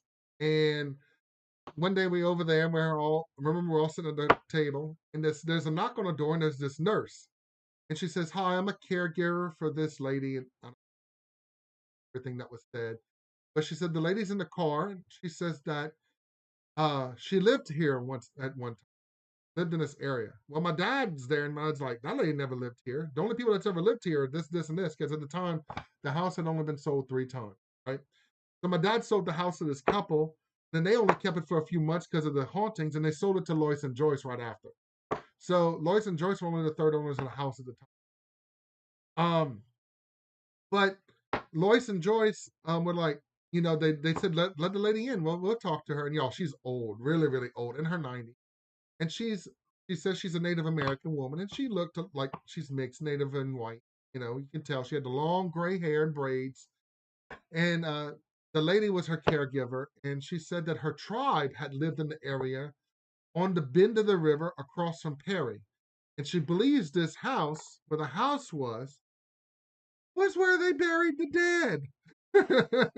That was a cemetery. And that just would fit. And y'all, it sounded like an episode of Poltergeist, right? Like it's built on top of a Native American burial ground. Y'all, I swear this is a true story. So if you're ever out in the area in Abbeville, go check it out. That area. It's on the corner of Orange Drive and Ferris Road. It's the brown brick house. It's the older. It's the at home. Yes, north of the Perry Bridge. North and, well, I wouldn't say north because Perry Bridge runs exactly what it's on the Abbeville side. How about that? We're on the Abbeville side. Closer to yes, it's the big house that's set very far back from the road. My dad set it at the end of the first acre. It had a pool. Then they took the pool out and put the pool next door to the Victorian house that was pulled there. And then they dug another pool. I don't know why they moved this pool around. And then they sold the pool house to the neighbor. And then they bought it back. And then they sold it again. Y'all, it has been the weirdest thing with this property. People have bought this and done all kinds of different things with this house. The brick got painted. Then it got taken off. Then they put a front door. They took the front door off and put a picture window. They took the window out and put a fireplace. Like, they just did all kind of interesting things to this home over time that has just been very, very unique. Um, so y'all, like I said, that energy in that area is unique. Uh um and y'all would really have to check it out. Like you just really have to feel that area and see what it's like. And if any of y'all know or familiar with Abbeville area as well, they filmed a movie called Scorchers at the plantation home that's at the end of Orange Drive. So you know how Orange Drive eventually makes a 9-degree turn? There's a gate there. If you go straight, there's a plantation back there.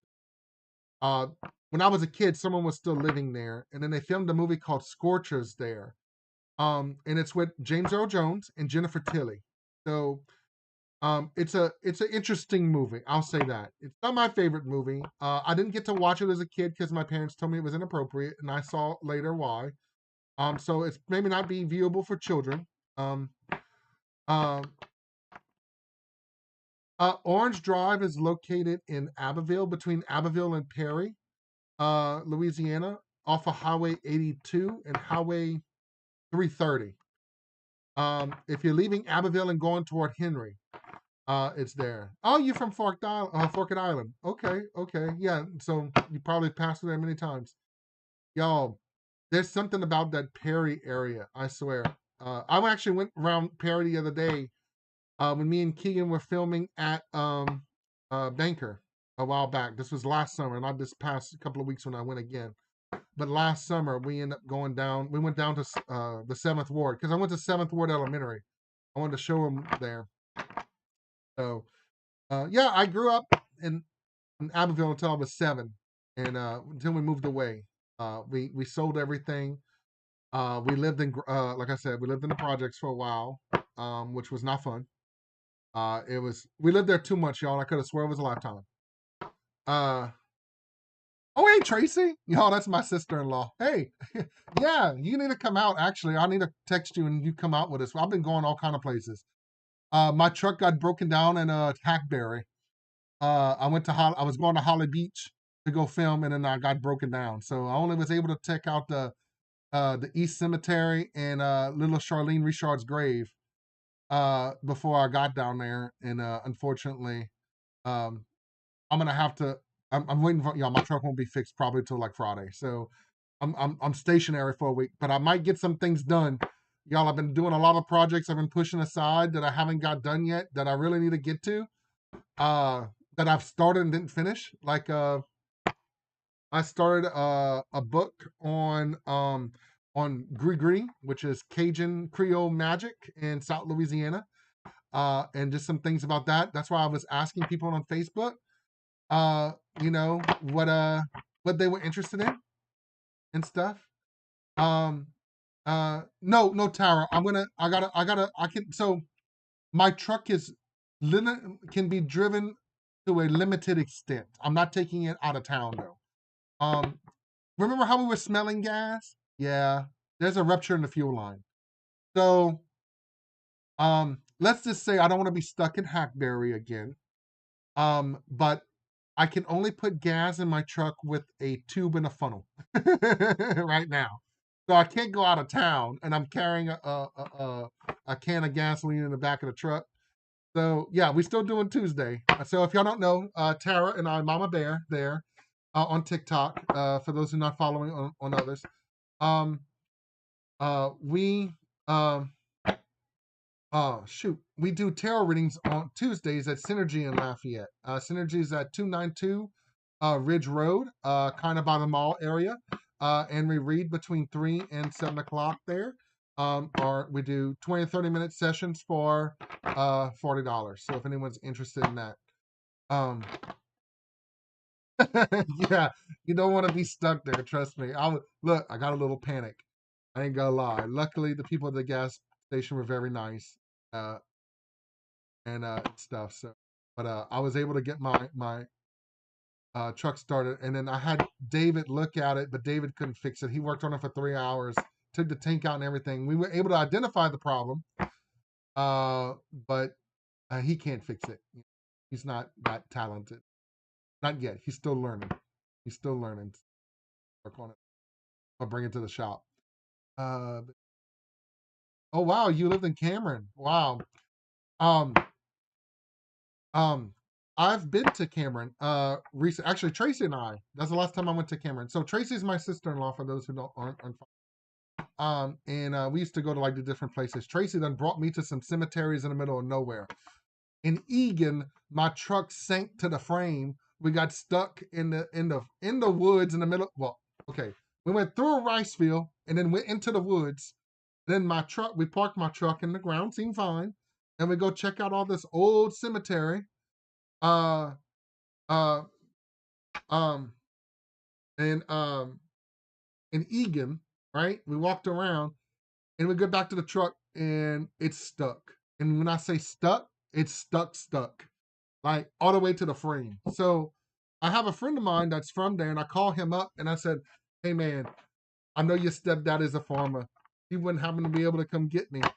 And he's like, I'll call him. Got his stepdad, and stepdad can pull us. It took 2 big trucks to get us out of there, y'all. I'm never gonna go back to that cemetery. It didn't want to let me leave. But it was really cool. It's an abandoned cemetery in Egram. So, word of advice: park at the road and walk. Don't go try to go back there. Another one we went to was on the Vermilion River near Woodlawn, on the opposite side of the river of Woodlawn. And ironically, Tracy, Keegan's grandfather and father live exactly opposite of that cemetery on the other side of the river. Um, so we went out there. You got to go like 2 or 3 miles through cane field and gravel road before you get to the cemetery. And y'all, it's gorgeous. It's isolated. There's nothing around there. It's so peaceful. So those are some places we've checked out before. And I've been able to check out some other cool places since. And Tracy's been busy with her grandchildren, so we haven't seen each other much.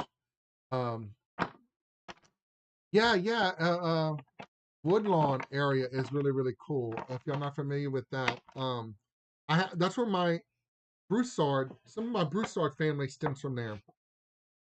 My dad's family's from the Leroy area or Leroy, right? Uh, yeah, definitely, y'all. Oh, and also Tracy, I have a drone now. I just got it. I flew it around the house yesterday until I crashed it. But I need to take it out to the park to really get some practice with it. But I do want to take my drone out to these places and get a lot of good footage. I don't know if you noticed, I've been doing a series here on TikTok. And actually, I was contacted by KLFY about possibly doing a series with them, but I'm not sure yet, you know. But we'll see. And y'all, TikTok pays some good money for these little series. And I'm just saying, y'all, it's worth it. It's been paying my gas. It's paying my gas for now. And I have a feeling it's about to pick up and do a lot better. So, uh, oh, you're in Leroy, Erica. That's cool. I wonder if we're related because I'm like literally related to nearly damn everybody in Leroy. The Bro family. I'm a Bro. And my dad's family was Bro, Broussard, and Boudreau. So, um, and even the Richards, no, not the Richards, sorry, LaBeouf. We got some LaBeoufs in our family too. My dad grew up at the corner of Highway 92 and I can't think of the road. Is it 699? I'm not sure. It's where they built that brand new charter school. That brand new charter school, Vermilion Charter. It's literally right across from my cousin's old grocery store. That was right there on the corner. So it's 92 and something. It's a four-way stop. 343, yes. That's it. 343. And I actually it's 343. I actually passed there. 699 runs in the opposite direction. That's when my sister lives on 699. That's why I was confused.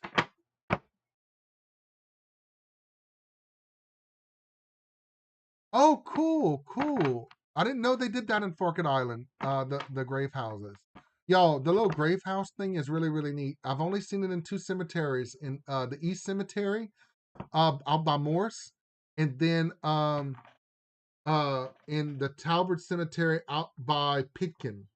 Y'all, it's really really interesting. You know, just I, it's really cool, you know, because it's like a little house for those who pass, so you still can go visit them. You can go make a pass, but a house, you know.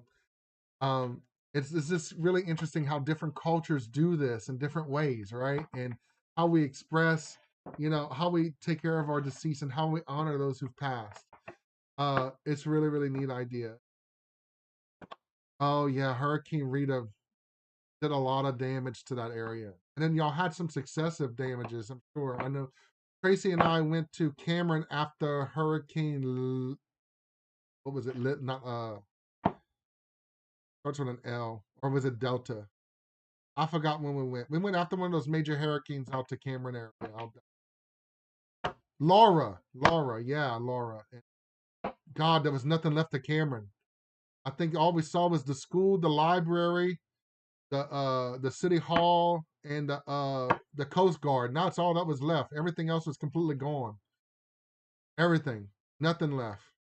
It's just amazing, y'all, that the power that water has. And I think I'm gonna bring this in spiritually, y'all. I think that's why water is the element of spirit, because the power of it to create and destroy. You know. Oh yeah, I went to Holly Beach right after Rita. My mom was a truck driver, so I went to Holly Beach literally like 2 weeks after Rita hit, and there was sand on the road. Like we couldn't even find the road. The road was gone. There was nothing left standing. Not a single thing. I have pictures somewhere. Literally just trash and sand everywhere. There's you couldn't even tell there were structures. Nothing was left. Nothing at all. Dang, that's crazy. For Laura, we were surprised by the number of new trailers that were up on stilts that were blown apart. And those are trailers that were built, after after Hurricane Andrew, under these new rules for hurricanes that we should have withstood hurricanes that were literally nothing left in them. I'm so surprised, y'all, of just the power that the water and the wind of a storm have. Like, it really, really speaks to the power of nature and how we are all tied to nature that way. Yeah, yeah, the smell of the dead animals, the seawater mixed with the all the dead sea life and the dead animals. When we went to Cameron, Tracy and I saw many graves that were open in that area along the way. It's so bad. And Henry, there's almost nothing left of the town of Henry. Like, you just got a couple of houses down there now. There's everything's gone. It's it's so sad, to see all these little towns that were once very prosperous and unique, like Banker and Henry and so forth. And now there's nothing left, nothing at all. No one's returned. Um, I hope one day we get to rebuild those little those little communities. One of my friends was asking tonight about Frenier. And Tracy, if you're interested, if you want to come along with me when I go, Frenier is a town near New Orleans, between Baton Rouge and New Orleans, kind of near Laplace. And it is where the story of Julia Brown comes from. And if you're not familiar with Julia Brown, it says she was a Creole woman originally from New Orleans that moved to Frenier as a midwife or as a traiteur. There's different stories about Julia Brown, and she administered to the sick in this town, in Frenier, and eventually the town turned against her. I think someone important may have died, and she couldn't save them, and they turned against her. And she would sit on her porch rocking and saying, "When I die, I'm taking all of y'all with me." And eventually she died. And on the day she died, the storm wiped out the town and killed nearly everyone in the town. And then they say her grave can no longer be found. So you can take there's a zip line, which I don't know about a zip line. About a zip line. You can do a zip line over this area. You can also do uh, uh, um, uh, an airboat tour, a swamp tour. So I do want to do the swamp tour, and I'm gonna go by the. Maybe I'll bring my little drone with me, and I'll be able to get some footage of the cemetery, because there is a cemetery there, but it's only reachable by boat, and I don't have a boat no more, so I can't do that. Um, okay, so I see someone mention a story about Mr. Lacey. Okay, I'm not familiar with the story about Mr. Lacey. I'm gonna be honest with you. I'm not familiar with that. One, can you tell me the area it comes from? Because I'll definitely will check that out. But yeah, just more on the story while I'm waiting on that. Y'all, Julia Brown, there was a town that turned against her, and she basically um uh turned against them. Now the story is that she was a Creole woman. Now, depending on the period in Louisiana, Creole can mean someone of mixed racial background. It could literally just mean someone born in Louisiana.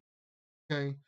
So she could have, I don't know what race she was. I don't know what her background truly was. I know Frenier was mostly a a little swamp town, mostly people of more of the Cajun Creole culture. I don't know if Frenier was actually settled by Cajun people. I don't know the history. I will have to look that up. Um, So I'm not too sure about the people who live there from there. We have a lot of areas that we like to call Cajun, but actually have no Acadian descent. So they're Cajun by culture, but not maybe not by, shall we say, different ones. So it kind of depends on how you want to define it. There's Cajun by culture and there's Cajun by ethnicity. So I, you know, I'll use Tracy for example because I know a lot of her family history. She's Cajun by culture and probably not Cajun by. Yes, I do readings actually. In fact, I've been rambling for like 30 minutes. So actually, since you asked, would you like a reading? I will do a little mini reading for you. Doing free little mini readings with these little conversations I'm having this evening.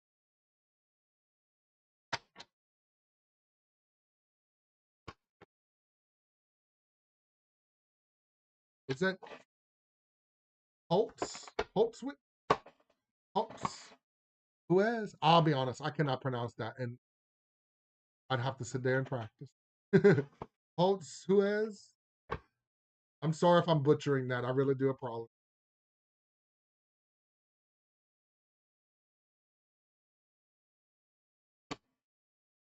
Holly. Okay, Holly. All right, that makes a lot. That's easier to pronounce.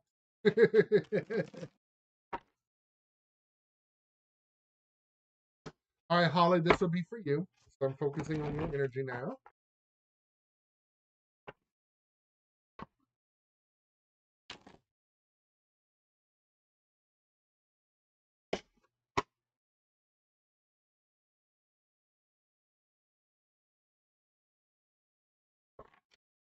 Look, you're talking about usernames. Look, Louisiana, different towns have different accents.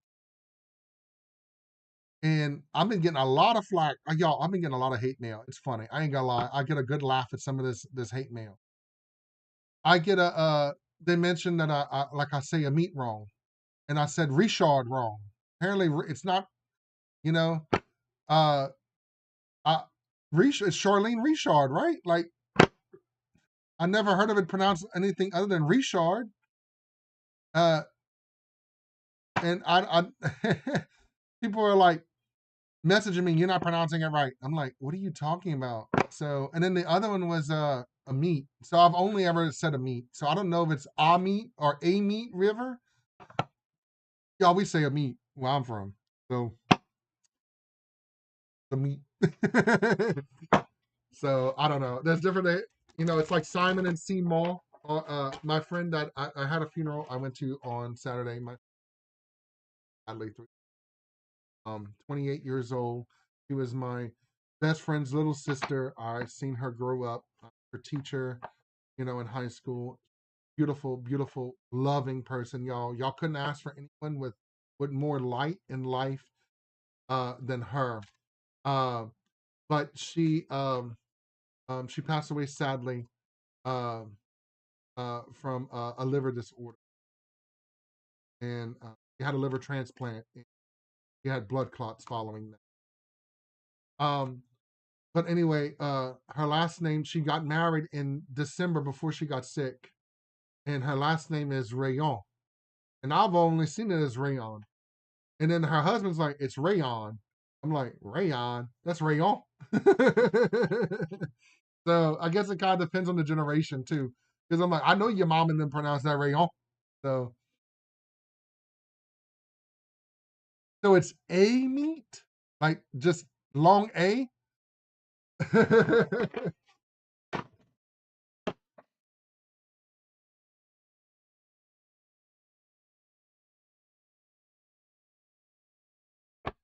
I don't know a Curtis Lagrange. Is that Lagrange? Yeah. Oh look, for those who are just coming in, I see a lot of people so I'm simulcasting on Facebook, TikTok, Instagram, and YouTube. So I may not see all your comments immediately because I'm kind of focusing where they're scrolling the quickest sometimes. So Osset, Gypsy, I see your name there, and yeah, so I'm from Louisiana, so I'm from the Lafayette area, so that's why my accent sounds the way. But apparently, according to some people that I've gotten some hate mail from, I don't have an accent. They saying that I'm fake Cajun. Y'all, I'm serious. You're a fake Cajun. You don't sound Cajun. I'm like, what? Both my parents are Cajun through and through. Hell, the damn families married into each other. There's so much inbreeding. I don't get it. I don't get it. All right, Holly, this reading's for you. This will be my last shuffle and my last rant. All right, so here's a little simple 3-card reading. Derek in reverse, the 3 of fiddles in reverse, and the accordions. All right, so in the past, we have um maybe some shifts in your life that were not very good. Okay, lots of changes were made in a very that were again not a very good outcome. So your world kind of got turned upside down. Typically, when I see that, this is usually this is the all Derek. Okay, it's the all Derek, but it's in reverse. Okay, so y'all, the reason I chose the all Derek for the tower is because y'all know the all field in Louisiana is crazy as hell. Um, uh, it goes up and down, but when this is in reverse, it usually means you're on the downside of the down. Okay, so in the past, I see a moment in history where things were just horrible, horrible. Just moving on from bad situations, right? Going into a much better situation. Then we go into the currently, you have the 3 of fiddles. Here's the thing with the 3 of fiddles. 3 of fiddles is a moment in your life where you're a bit stubborn, you can't get your shit together. Okay? And I don't know if I can even say that on here, but I'm sorry. All right. And what I mean by that is you're having a hard time moving on. Okay. You're kind of stuck. You're really stuck where you are. Um, I'm kind of getting the sense from this card that you have an idea of what you want to do, where you want to go, and how you want to be, and what things you want to do. You just literally can't get there. You're stuck, right? Um, so just know that you can overcome this. Okay, it's gonna take a lot to get out of the mud. Okay, you're stuck. You're really stuck. So you really got to get a move on. Okay, with it. It's gonna take a lot of work. A lot of work. I can't even express the amount of work it's gonna take to overcome it. But just know in the end, you do come out on top. Now, with this last card here, it's telling me that you do reach your destination. A little bit of bittersweetness. So it's almost because was it really worth it in the end? Okay, like it just takes for it's so much work that it's almost there's so little output in the end. Okay, so just know that like there's some positive here in that things get a lot better for you. You get moving, you get working toward your goal, you reach your goal, but that goal it takes so long to get there. It's almost like it wasn't worth it in the end. Okay, so I'm sorry for it to be such a negative reading in that sense, but just know that if you continue working hard, you persevere. Okay, you do get out of your rut. It's just a struggle. Okay, it's a long, hard. There's not a lot of positive there. So the positive is that you're not going to stay stuck for. You do overcome a lot. Just know that there's not a lot of prosperity. Okay, you're going to survive. You survive. Not a lot more than that. Okay, you have to change your trajectory a bit. I don't know what more you could do, but it seems that there's a lot. But you got this. Got this. You can handle it. One of those things that you're only handing out the hard life because they know that you can handle it. You will. So, yep, that's a good one. You will survive. You got this. You got it. Certain. All right.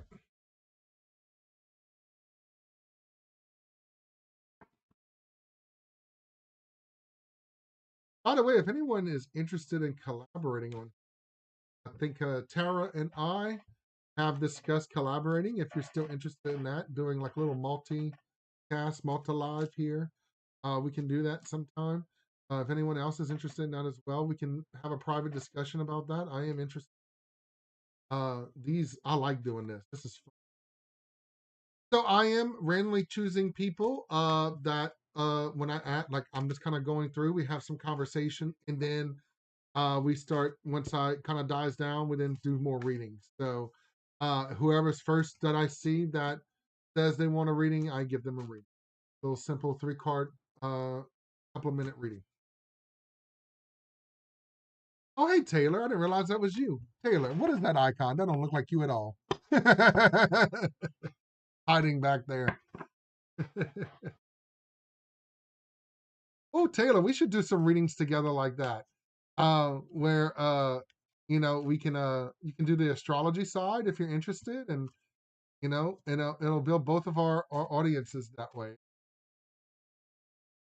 Awesome, y'all. And again, y'all, thank y'all so much for these likes and joining in today. Um, and I'll try to get to all of you as much as I can.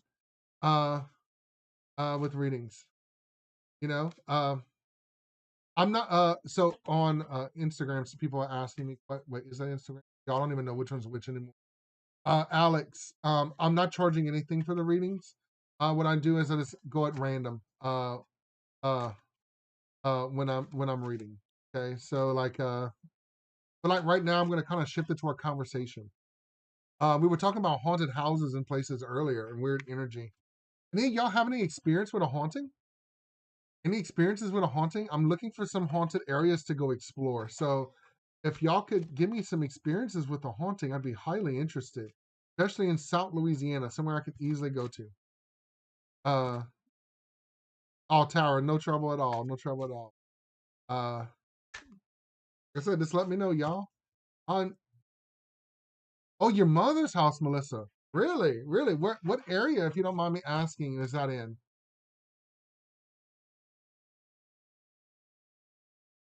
So, yeah, I'm glad you mentioned that, uh, Taylor.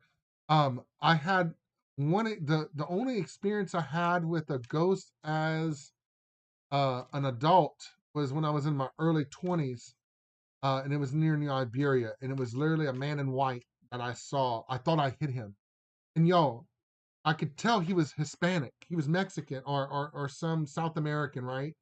That was the look he had. That was the way he was dressed, but he was also dressed in all white and he was glowing, and I thought I hit him. It was right off the service road on Jefferson at the corner. I'm sorry, Weeks Island Road and Highway 90. And then there's a service road right there. We were going by my friend's house, and y'all, I swear to God, I saw this man, and all my friends were in the car. All 4 of us saw him. I was not seeing things. My friend Jessica screamed. In fact, she's like, "You hit him!" We stop. We get out on the road. There's no one there. We look all around.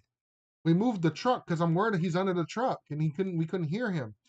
Yeah, we walk around that whole area for like 30 minutes. We never see this man. Oh, Indian Bayou, I actually rode through there yesterday.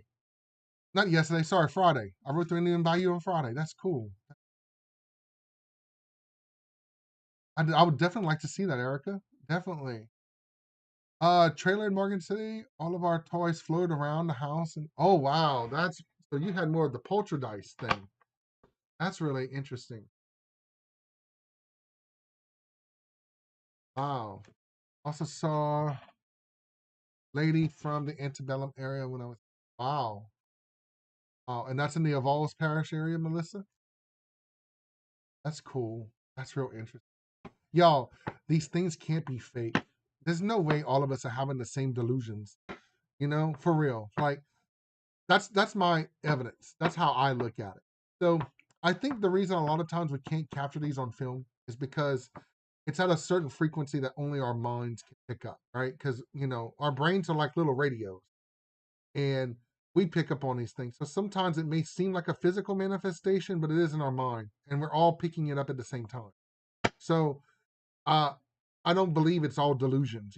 I think a lot of these things, there's no way we can all feel these different types of energies and interact with these different spirits. Are y'all familiar with the little boy from Lafayette that said that he was a World War II pilot when he was like 1 or 2 years old? And literally could tell details about this pilot's life that only his family knew. Y'all, it was so crazy. He was like on a bunch of little talk shows when he was a kid.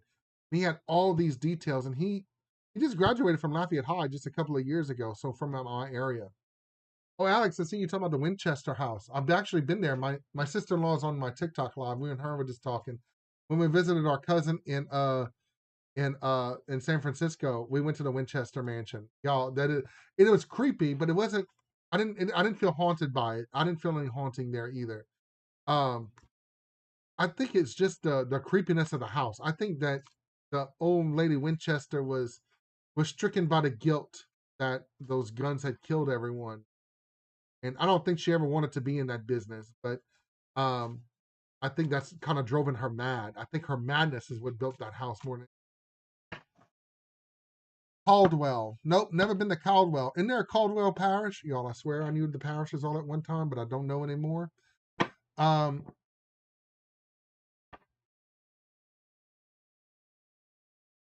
okay, Linda, cool, cool, cool.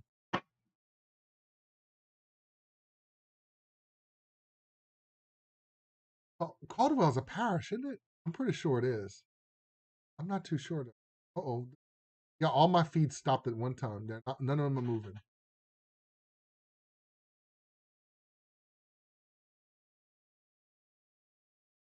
I feel so bad for loving it. She's all by, or I think it's, or it could be a he. I'm sorry. I don't mean to misgender you. All by yourself.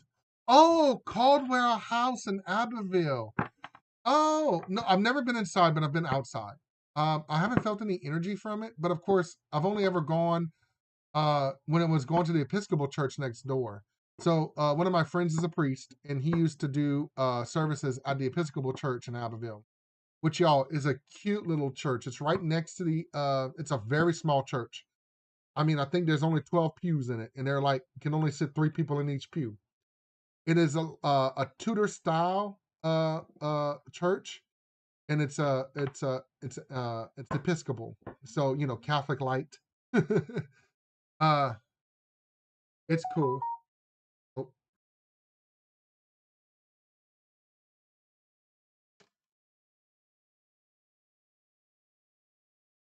awesome, awesome. Thank you for that advice. Thank you. I just got a message, y'all. I didn't. I'm still getting used to what you can and cannot say, and what could possibly flag your messages. Thank you very very much for that. I do. I really appreciate that. But I got a private message. Um, awesome. Y'all, that's so silly. I've never been to Oak Alley in Vacherie. I want to go. I've actually never been. I've been uh, uh, uh, to the homeless house, and I've been to the Destrehan, and I've been to Nottoway before it burned down. I've been to Tracy. What's the one that we went? I've visited St. Francisville, but never been to any of the homes there. I've only gone to Cat Island Refuge there, and I've been through downtown area. Um, I've never actually been to any of the homes there. Dude, what was that? It's the plantation that focuses on the slave lives.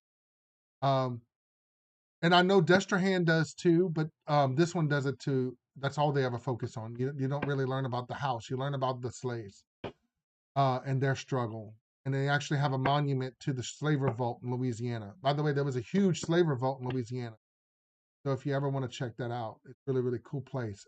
Called y'all, I cannot remember the name of that plantation right now. Oh, an old cemetery in Chack Bay. Oh, that's interesting. That's really interesting. I would definitely want to check that out. I want to check out the cemetery out in here in Cade, Louisiana. So Cade is between New Iberia and Lafayette, or between New Iberia and Broussard on the old Spanish Trail. And I don't know if y'all familiar with Cade. Cade was a plantation at one time. It was called Oasis Plantation. The Captain Cade was the name of the owner of the plantation. The mill, the sugar mill, was originally right there at the corner of Highway 92 and Highway 182. It's now collapsed. There's remnants of it, and then the plantation is actually now Episcopal School of Acadiana. So If y'all ever in that area, Episcopal School of Acadiana is the other. Another cool area to kind of visit. I've gotten some eerie feelings around ESA, but never anything specific around.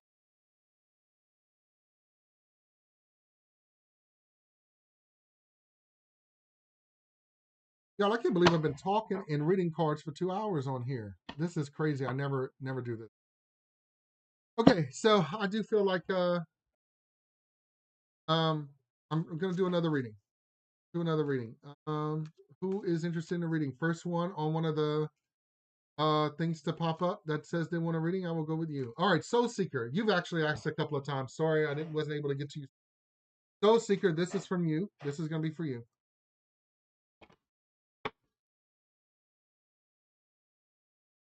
Oh, okay.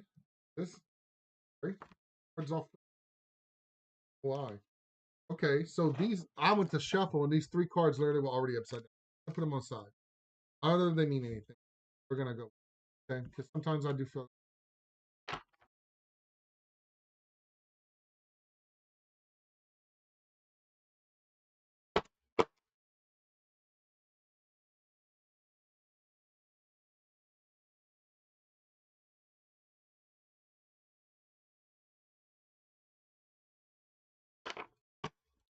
All right, so this reading is for Soul Seeker.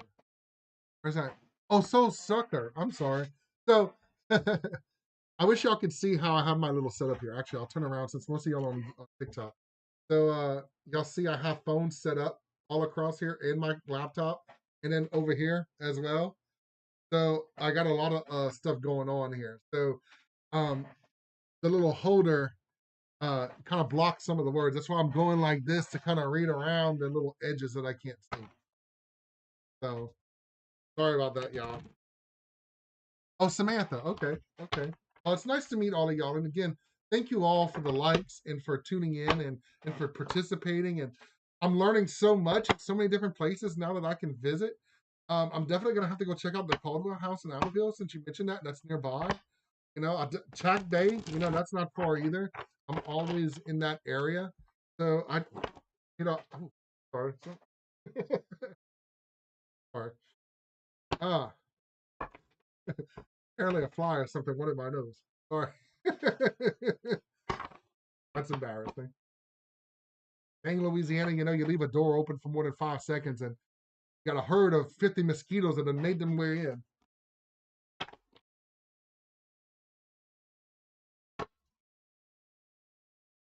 All right, Soul Sucker, this is for you.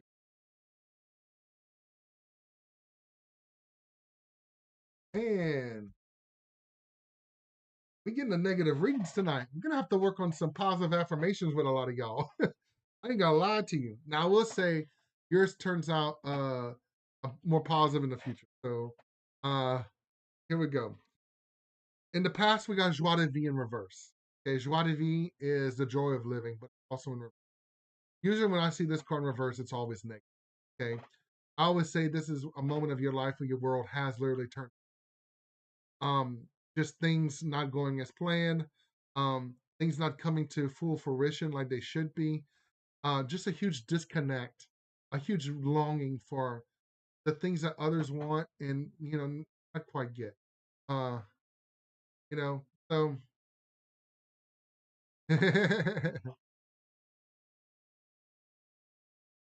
oh yes. So okay, before I finish with this reading, Taylor just mentioned something. If y'all are interested, so Visions and Vibes in Morgan City. For any of y'all near Visions and Vibes in Morgan City, or if you're ever in that area, or if you don't mind making a drive, they have you know uh positive mindset, growth mindset, gratitude nights on the full moon.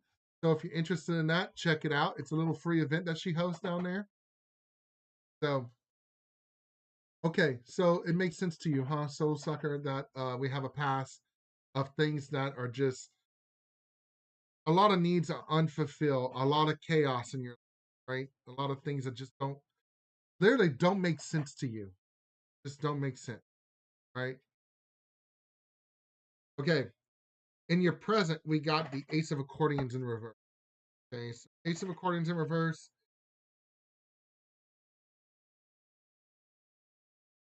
Again, I'm getting a negative. Getting a current situation where you're really, really having trouble jump starting things. I got this earlier with someone. I forgot who it was, but another. This is not a situation where you're stuck. This is a situation where you yourself have lost passion for something. You've lost the ability to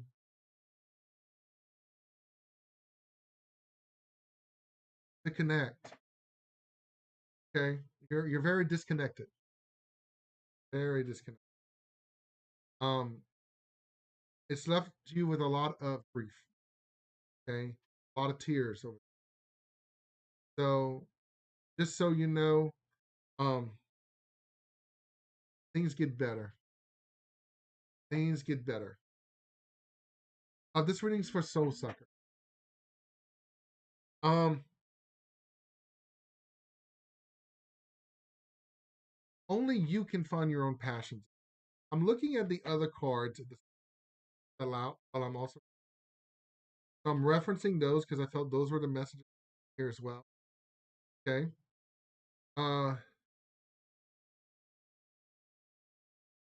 know that you're still gonna be facing an uphill battle. Okay. You're People are gonna be coming at you from many different ways. You're gonna be backed into a corner. You're gonna be feel like you're gonna have to be on the defensive. Okay. All right, so it makes sense for you. Depression sucks. It's hard to pull oneself out of their own depressive. You know, we get caught up in our own minds, right? No, it's not your fault. Okay, there's nothing that you can do to escape. I think that's something that you need. It's not you. It's not you. And don't let these others criticize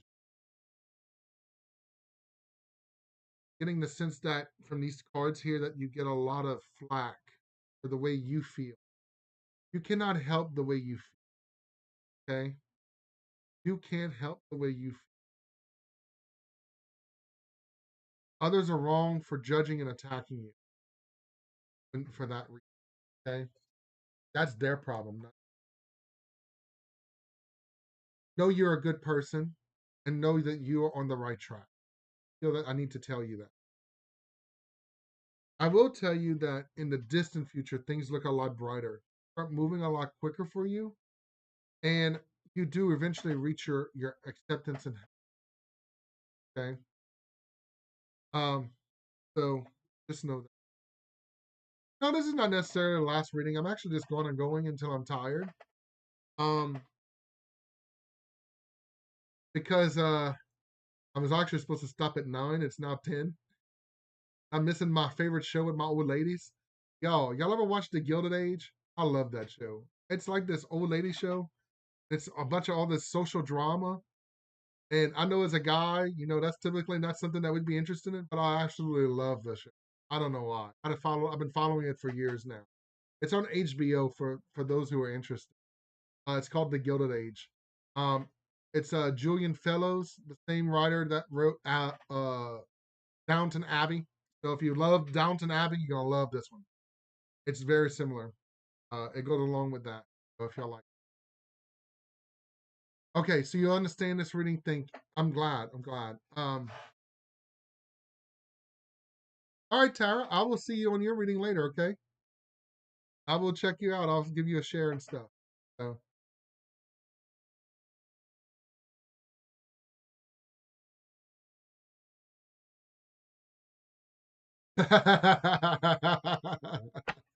The Gypsy Rose community, y'all. I, I'm I empathize with her struggle.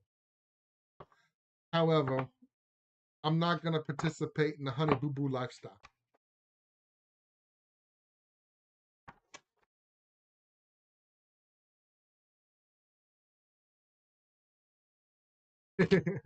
I found it to be very crazy. Oh, Seeker, I'm glad it made sense. To be honest, um, just know, don't let others, um, don't let others tear you down. Okay, that's gonna make it worse. You can't help yourself. Okay, it's not you. It really isn't. I would tell you if it was you. I don't know if y'all caught my first reading. I said, look, it's all you. You're making it all. It's not. It's not. It's not an external.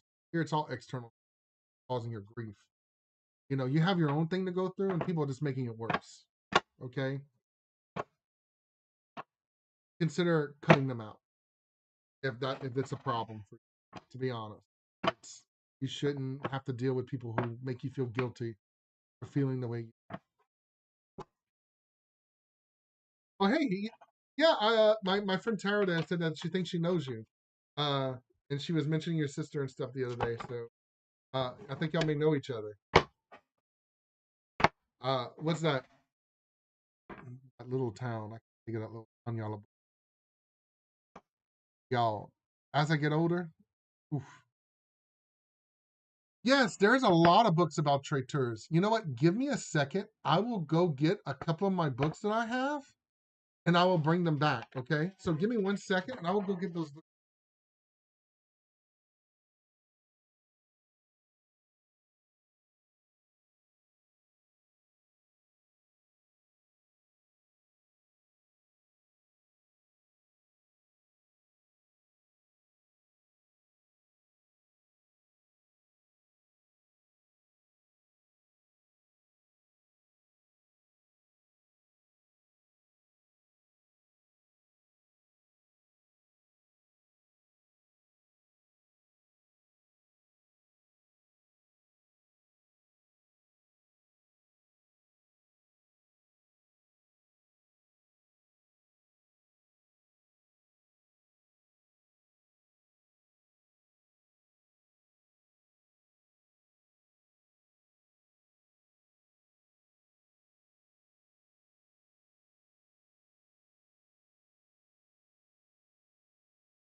Okay.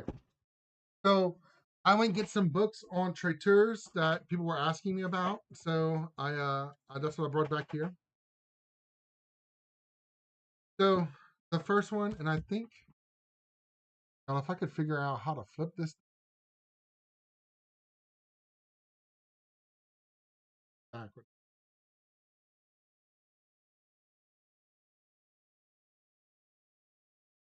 Oh, not that camera.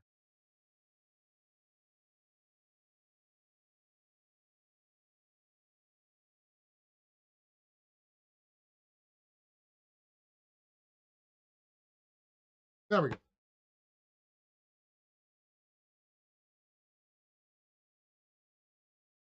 All right. So let me.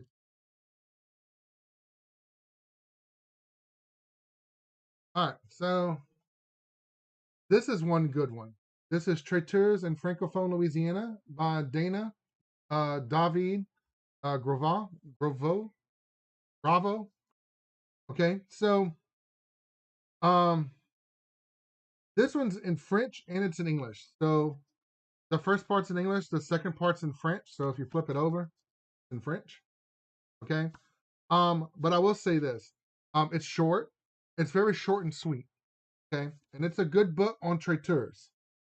So um look, I'll put it up closer to the camera since it's on TikTok asking. Traiteurs in Francophone Louisiana. Dana David Grado, Grovo. Gravo. Sorry, Gravo.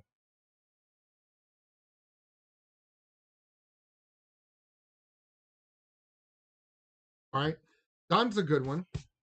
These are dusty. They've been sitting on my. All right. This is probably the best one. This is written by two traiteurs themselves. Okay. So, FYI, Dana's not a traiteur, but she's done extensive research. He's worked with the two that wrote this book.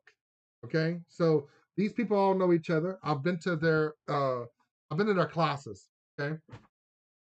So this one is probably the best one. It's the most comprehensive. It's Healing Traditions of South Louisiana. Prayers, Plants, and Poultices. It's with Mary Perrin and Mary Broussard Perrin and Beverly Fugele. Okay. You can purchase this one at Vermilionville. You can also purchase it online through the Acadian Museum. So it's at several museums here in South Louisiana. So Healing Traditions. This one, like I said, is probably the best one. These are traiteurs themselves who are practicing here in Louisiana. And like I said, I've been in communication with them, had conversations with them recently. Really, really good.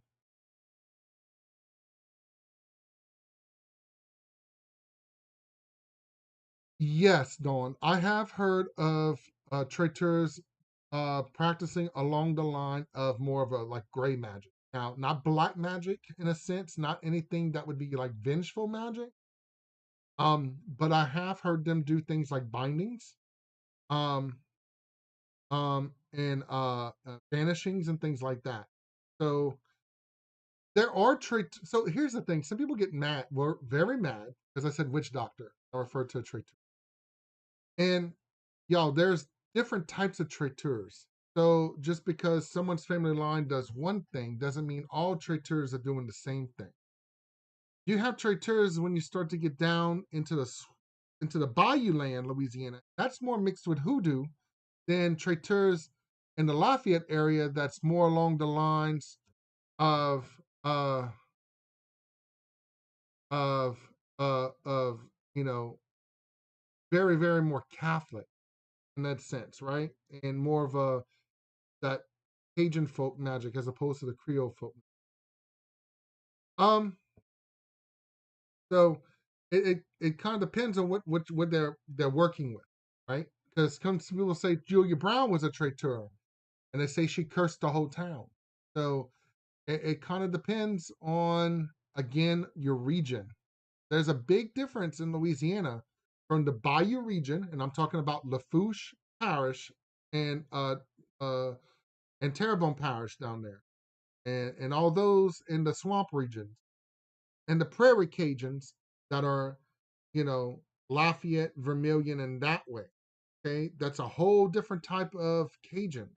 Okay, and it's because we mix differently with the local populations, right? You got the German coast, and you got the Sicilians that settled and mixed with the native tribes. You have a lot of different of groups that intermingled with the Acadian population to create uniquely different Cajun traditions in different areas. So there's that as well. And since we're talking about traiteurs and whether they're not evil, to be honest, I want to get into traiteurs that also do gris bags. Okay. Now keep in mind if you ever watch the movie Balthazar the Cajun, he's accused of doing dark magic, and that's why he gets persecuted like he does. So it kind of depends on the tradition. So here's Magics in the Bag, and this is more of along the hoodoo line. Okay, it's written by Cherie Cohen and Jude Bradley. Um, so uh, this is another one that's interesting that you can look at some kind of little juju bags that some traiteurs, because this is more along the lines of hoodoo, right? But it does introduce some more of practices with traiteurs as well. This is another lady that I had the chance to interact with, and actually, I'm really good friends with her cousin. Uh, and this is Corinne Martin's Louisiana Herb Journal. and it's basically how are all the different herbs are used, native herbs to Louisiana. Okay, so this is more along the lines of herbal healing rather than just you know, traiteurs themselves. Okay, so it's not like so much on the spiritual, but more on the herbal. So just know that. Then we got some others. So this is a book. This is put out by the University of Chicago Press. It's very, very old. I had a hard time trying to find it. It's an anthology book. It's called Buying the Wind. But put this closer. There's a whole section on folk doctors of South Louisiana.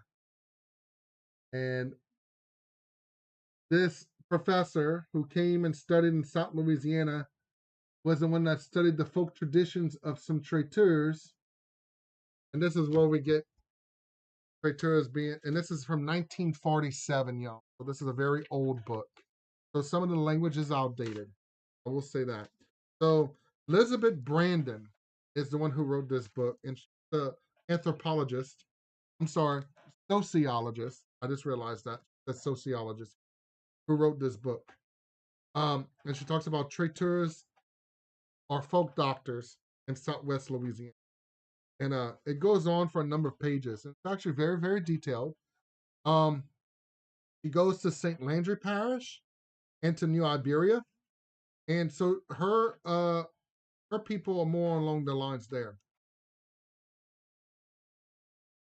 And I'm gonna so yeah, I'm in Lafayette. I'm in Broussard.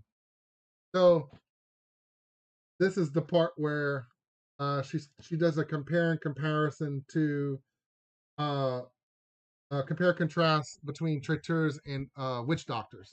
So that's where I had got that term from for those who were very angry about me using that term. But uh, it's a very common term used in when that comparison in anthropology class.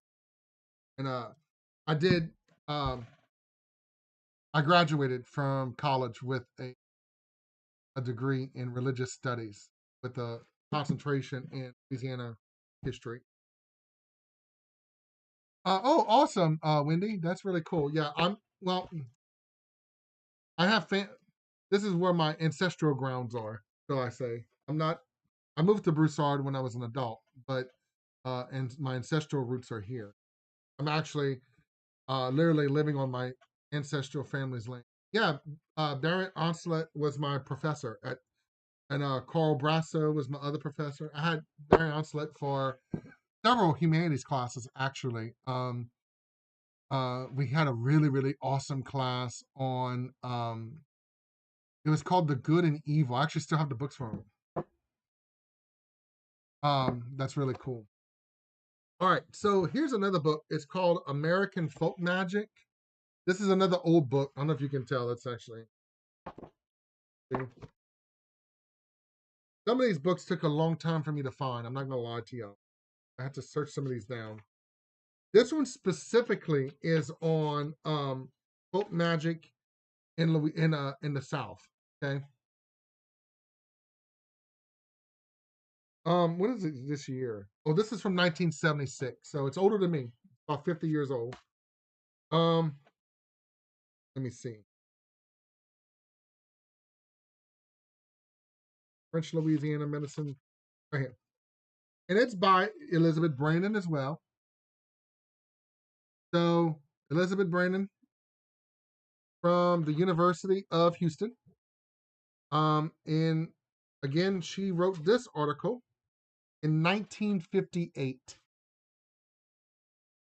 So she looked at traiteurs and really got into the folk traditions. Yo, this one's actually really, really, really good too because it actually has uh, a lot of prayers. It has a lot of stuff, and it really dates back to some traiteurs into the 1700s. You know, talking about certain things. So it's actually really, really interesting. Um, she's got some of the prayers too that are actually not in the language that's decipherable. And y'all, I just had a moment of deja vu. Uh, I swear, looking like right this and reading Mary's name, y'all, that's crazy. Okay, so this book. I'm sorry, American Folk Medicine. It's edited by Hand. Wayland Hand. Oh, sorry, y'all. Wayland Hand. I got this off Amazon, but it took a while to find it. I gotta lie. I had to buy it secondhand, obviously. It's very, very old. Um, so I'm not a traiteur myself. I just want people to know that. I don't claim to be a traiteur. My great grandfather was a traiteur. His name was Oris Broussard. I never knew him. He died in 1956, long before I was even a thought. My mother was still a baby. So I never knew him. He was the one who first made or first popularized the Mamu cough syrup in Louisiana. Uh, and he did the Tesh Mamu cough syrup. I posted a picture of him recently because I went to a museum in Baton Rouge, and they had the Tesh Mamu cough syrup and had a write up on him. I'm like, oh my God, it's my great grandfather. What the hell? So I always found that very, very interesting. They actually had a picture of him on the bottle. So I'd taken a picture. Um, so if you're not familiar with Mamu cough syrup, Mamu is a plant here in South Louisiana. It's also known as coral bean, if you want to check it out. Um, no, the plant is technically poisonous according to the FDA. Okay, it is poisonous. However, people have been using this plant for centuries, have not had any adverse effects that I'm aware of. So, I mean, we put a lot of other poisons in our body. I'm pretty sure one little bean ain't gonna hurt you. So, a lot of people make teas or cough syrups with the beans. The beans are these little bitty tiny red beans, and what you do is you break them up and then you mix it with other stuff. I mix mine with elderberry. I mix it with mulberry to make it taste better. Some people mix it with monglier. Um, Monglier is a horrible tasting root. I mean plant. And you make a tea with its leaves. It tastes disgusting. I don't know anyone that can say, Monglier tastes great. It's horrid. But it's a great expectorant. So if you're trying to clean out those sinuses, Monglier tea. Monglier grows wild around here. It actually kind of looks like a chicken tree when it's growing. It's very small. It's kind of got those little. The leaves kind of look like clubs, not clubs, spades. Kind of looks like spades, but there's that one as well. So if you're interested in Monglier, that's one. Monglier uh, and Mamu are used a lot in Cajun folk healing. Okay, people even make necklaces or bracelets out of the Mamu beans. Now, I tried. I wanted to make me a beautiful necklace out of Mamu beans because I have Mamu plants, but I tried drilling through it and they crack. I don't know. I have to figure out a way to do it. There's a way to do it. I just don't know the way. I have to figure it out. I'm gonna have to get with people to figure it out. And then they so small. They're like itty bitty. Like I was using the smallest drill bit I could find that's literally no bigger than a hair, and it still crushed it. So I'm not sure how I'm gonna figure it out. But I'm going to one day because I do want either a bracelet or a necklace with it. Like I said, Mamu is uh poisonous, but they ain't poisoning everybody I know.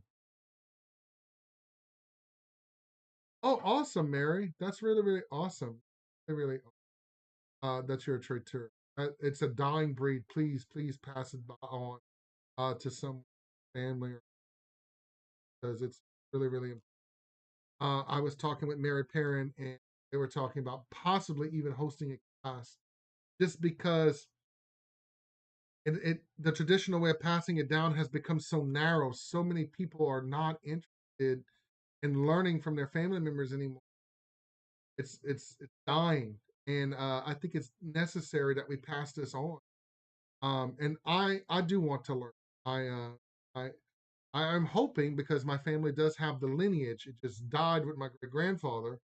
And since there's a lot of traiteurs in my family, but they're dead, unfortunately, and not a single one of them passed it on. Um, uh, and I wasn't interested until just a few years ago to be taught it. I actually had a traiteur sit down with me. I didn't even know what that was. I was like 21, and like I said, I was studying religion and never heard of a traiteur. And I was visiting my grandmother in the nursing home because she was dying. So maybe I was a little older than 20. No, I was 21. And this lady sat down next to me and she told me she was a traiteur. And I thought she said she was a traitor at the first. I was like, okay, so you went against the United States? I don't know what you're talking about. And she says, no, I treat people's illnesses. Okay, and I'm ain't gonna be lied to you. She was older and I thought she was a little delusional. But then she started talking to me and she grabbed my hand and she was very, very polite. And her name was Elizabeth. I remember that. And she just said, she's like, we can't heal everyone. We have to be, and she was the first person that actually ever mentioned to me, you have to be careful on taking on other people's bad juju, right? Their own bad onto you because it could make you sick. Oh, wow. That's crazy. But yeah, gotta be careful with that. You need a traiteur because you have a burning. Oh, in remote. Oh, interesting. Very interesting.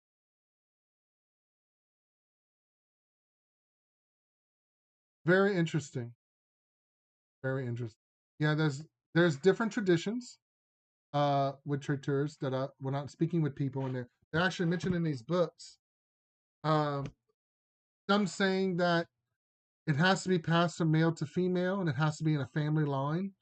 It has to be an immediate family member. Some people saying it only can be um like you just said, it has to be a gift. You have to have the gift of the healing hands. Like, can you purposely make your hands warm? And that is one true thing that I actually can do. I can actually purposely make my hands warm with intention. Just sitting here, concentrating and imagining basically a fire within my hand. I can make. They call that the healing hands. So there's that too. I don't think there's more men than women that are traiteurs. I think there's a pretty equal amount. I would say surviving into the modern era, I personally see more women than men as of late. Um, but it's usually passed male to female, female to male. So it's got to, from what I was always taught, at least from our tradition, is it has to go from like grandmother to grandson, right? It has to go from uncle to niece, or in that way. Like it has to cross genders. So I'm not sure. Wendy, if you're looking for someone to treat you, there is a Facebook group called Cajun Traiteurs of Louisiana, and it's a there's they not only do they maintain a list of traiteurs for people who want to join the list can be contacted for their area, because a lot of traiteurs believe that prayers cannot cross water. Now some do say they have prayers that cross water. Um, it just kind of depends. It's there's different traditions and it depends on where you're from. Like I said, people from down the bayou region have a different look on it than people from the prairie region of Louisiana. Cajun Traiteurs of Louisiana is the Facebook group. Yep. All right, y'all. So I've literally been talking for 2 hours, and this has been really, really, really great. I love interacting with you. Thank y'all for letting me read for you and trusting me reading your cards this evening. Also, thank for me with sharing uh uh your expertise. See, Mary, you made a good point there. You take on the illness. Now, like I said, Miss Elizabeth said that she had to learn not to take on like the illness, to put it into the ground using a butter knife or a potato or other instruments that they've used. So it's different. Like I said, traiteurs all different. Very, very interesting learning from all of you. Uh, I think there should be a traiteur convention. Hell, I'd even organize it just to learn from all just to learn all the different aspects, really study. Uh, but yes, thank you all for joining me tonight. It's been really, really great. Again, thank you for sharing your space with me, and thank you for trusting me and reading your cards. For those who allowed me to read for you, this has been great, and this is a learning experience to multicast like this through 4 different platforms. Um, yeah, yeah, awesome, awesome, Mary, awesome. I definitely would love to learn from you as well, just to learn of your experiences and also all of you, feel free to contact me at any time. Well, I look forward to hearing from people. Maybe I'll drown out some of the hate mail I get for pronouncing words wrong. Y'all, my favorite was someone tried to correct me on the pronunciation of Lafayette. Someone sent me a message saying, "Don't you know it's Lafayette? You must not be from Louisiana." I'm like, I don't know anyone that says Lafayette for Lafayette in Louisiana. I know in French it's Lafayette, but we don't say that here. We say Lafayette. So I thought that was a few new funny ones. Someone also tried to correct my pronunciation of Broussard. So it was quite funny. But yes, y'all have a great night. Thank you all for joining me tonight. It has been wonderful. Now let me figure out how the hell to end this live because I don't even see the button. I see a power button, I think. Y'all have a good one.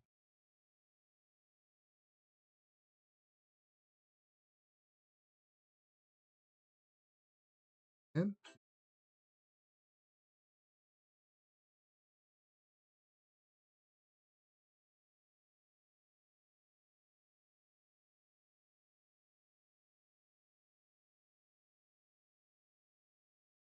sorry, y'all, I'm ending the live.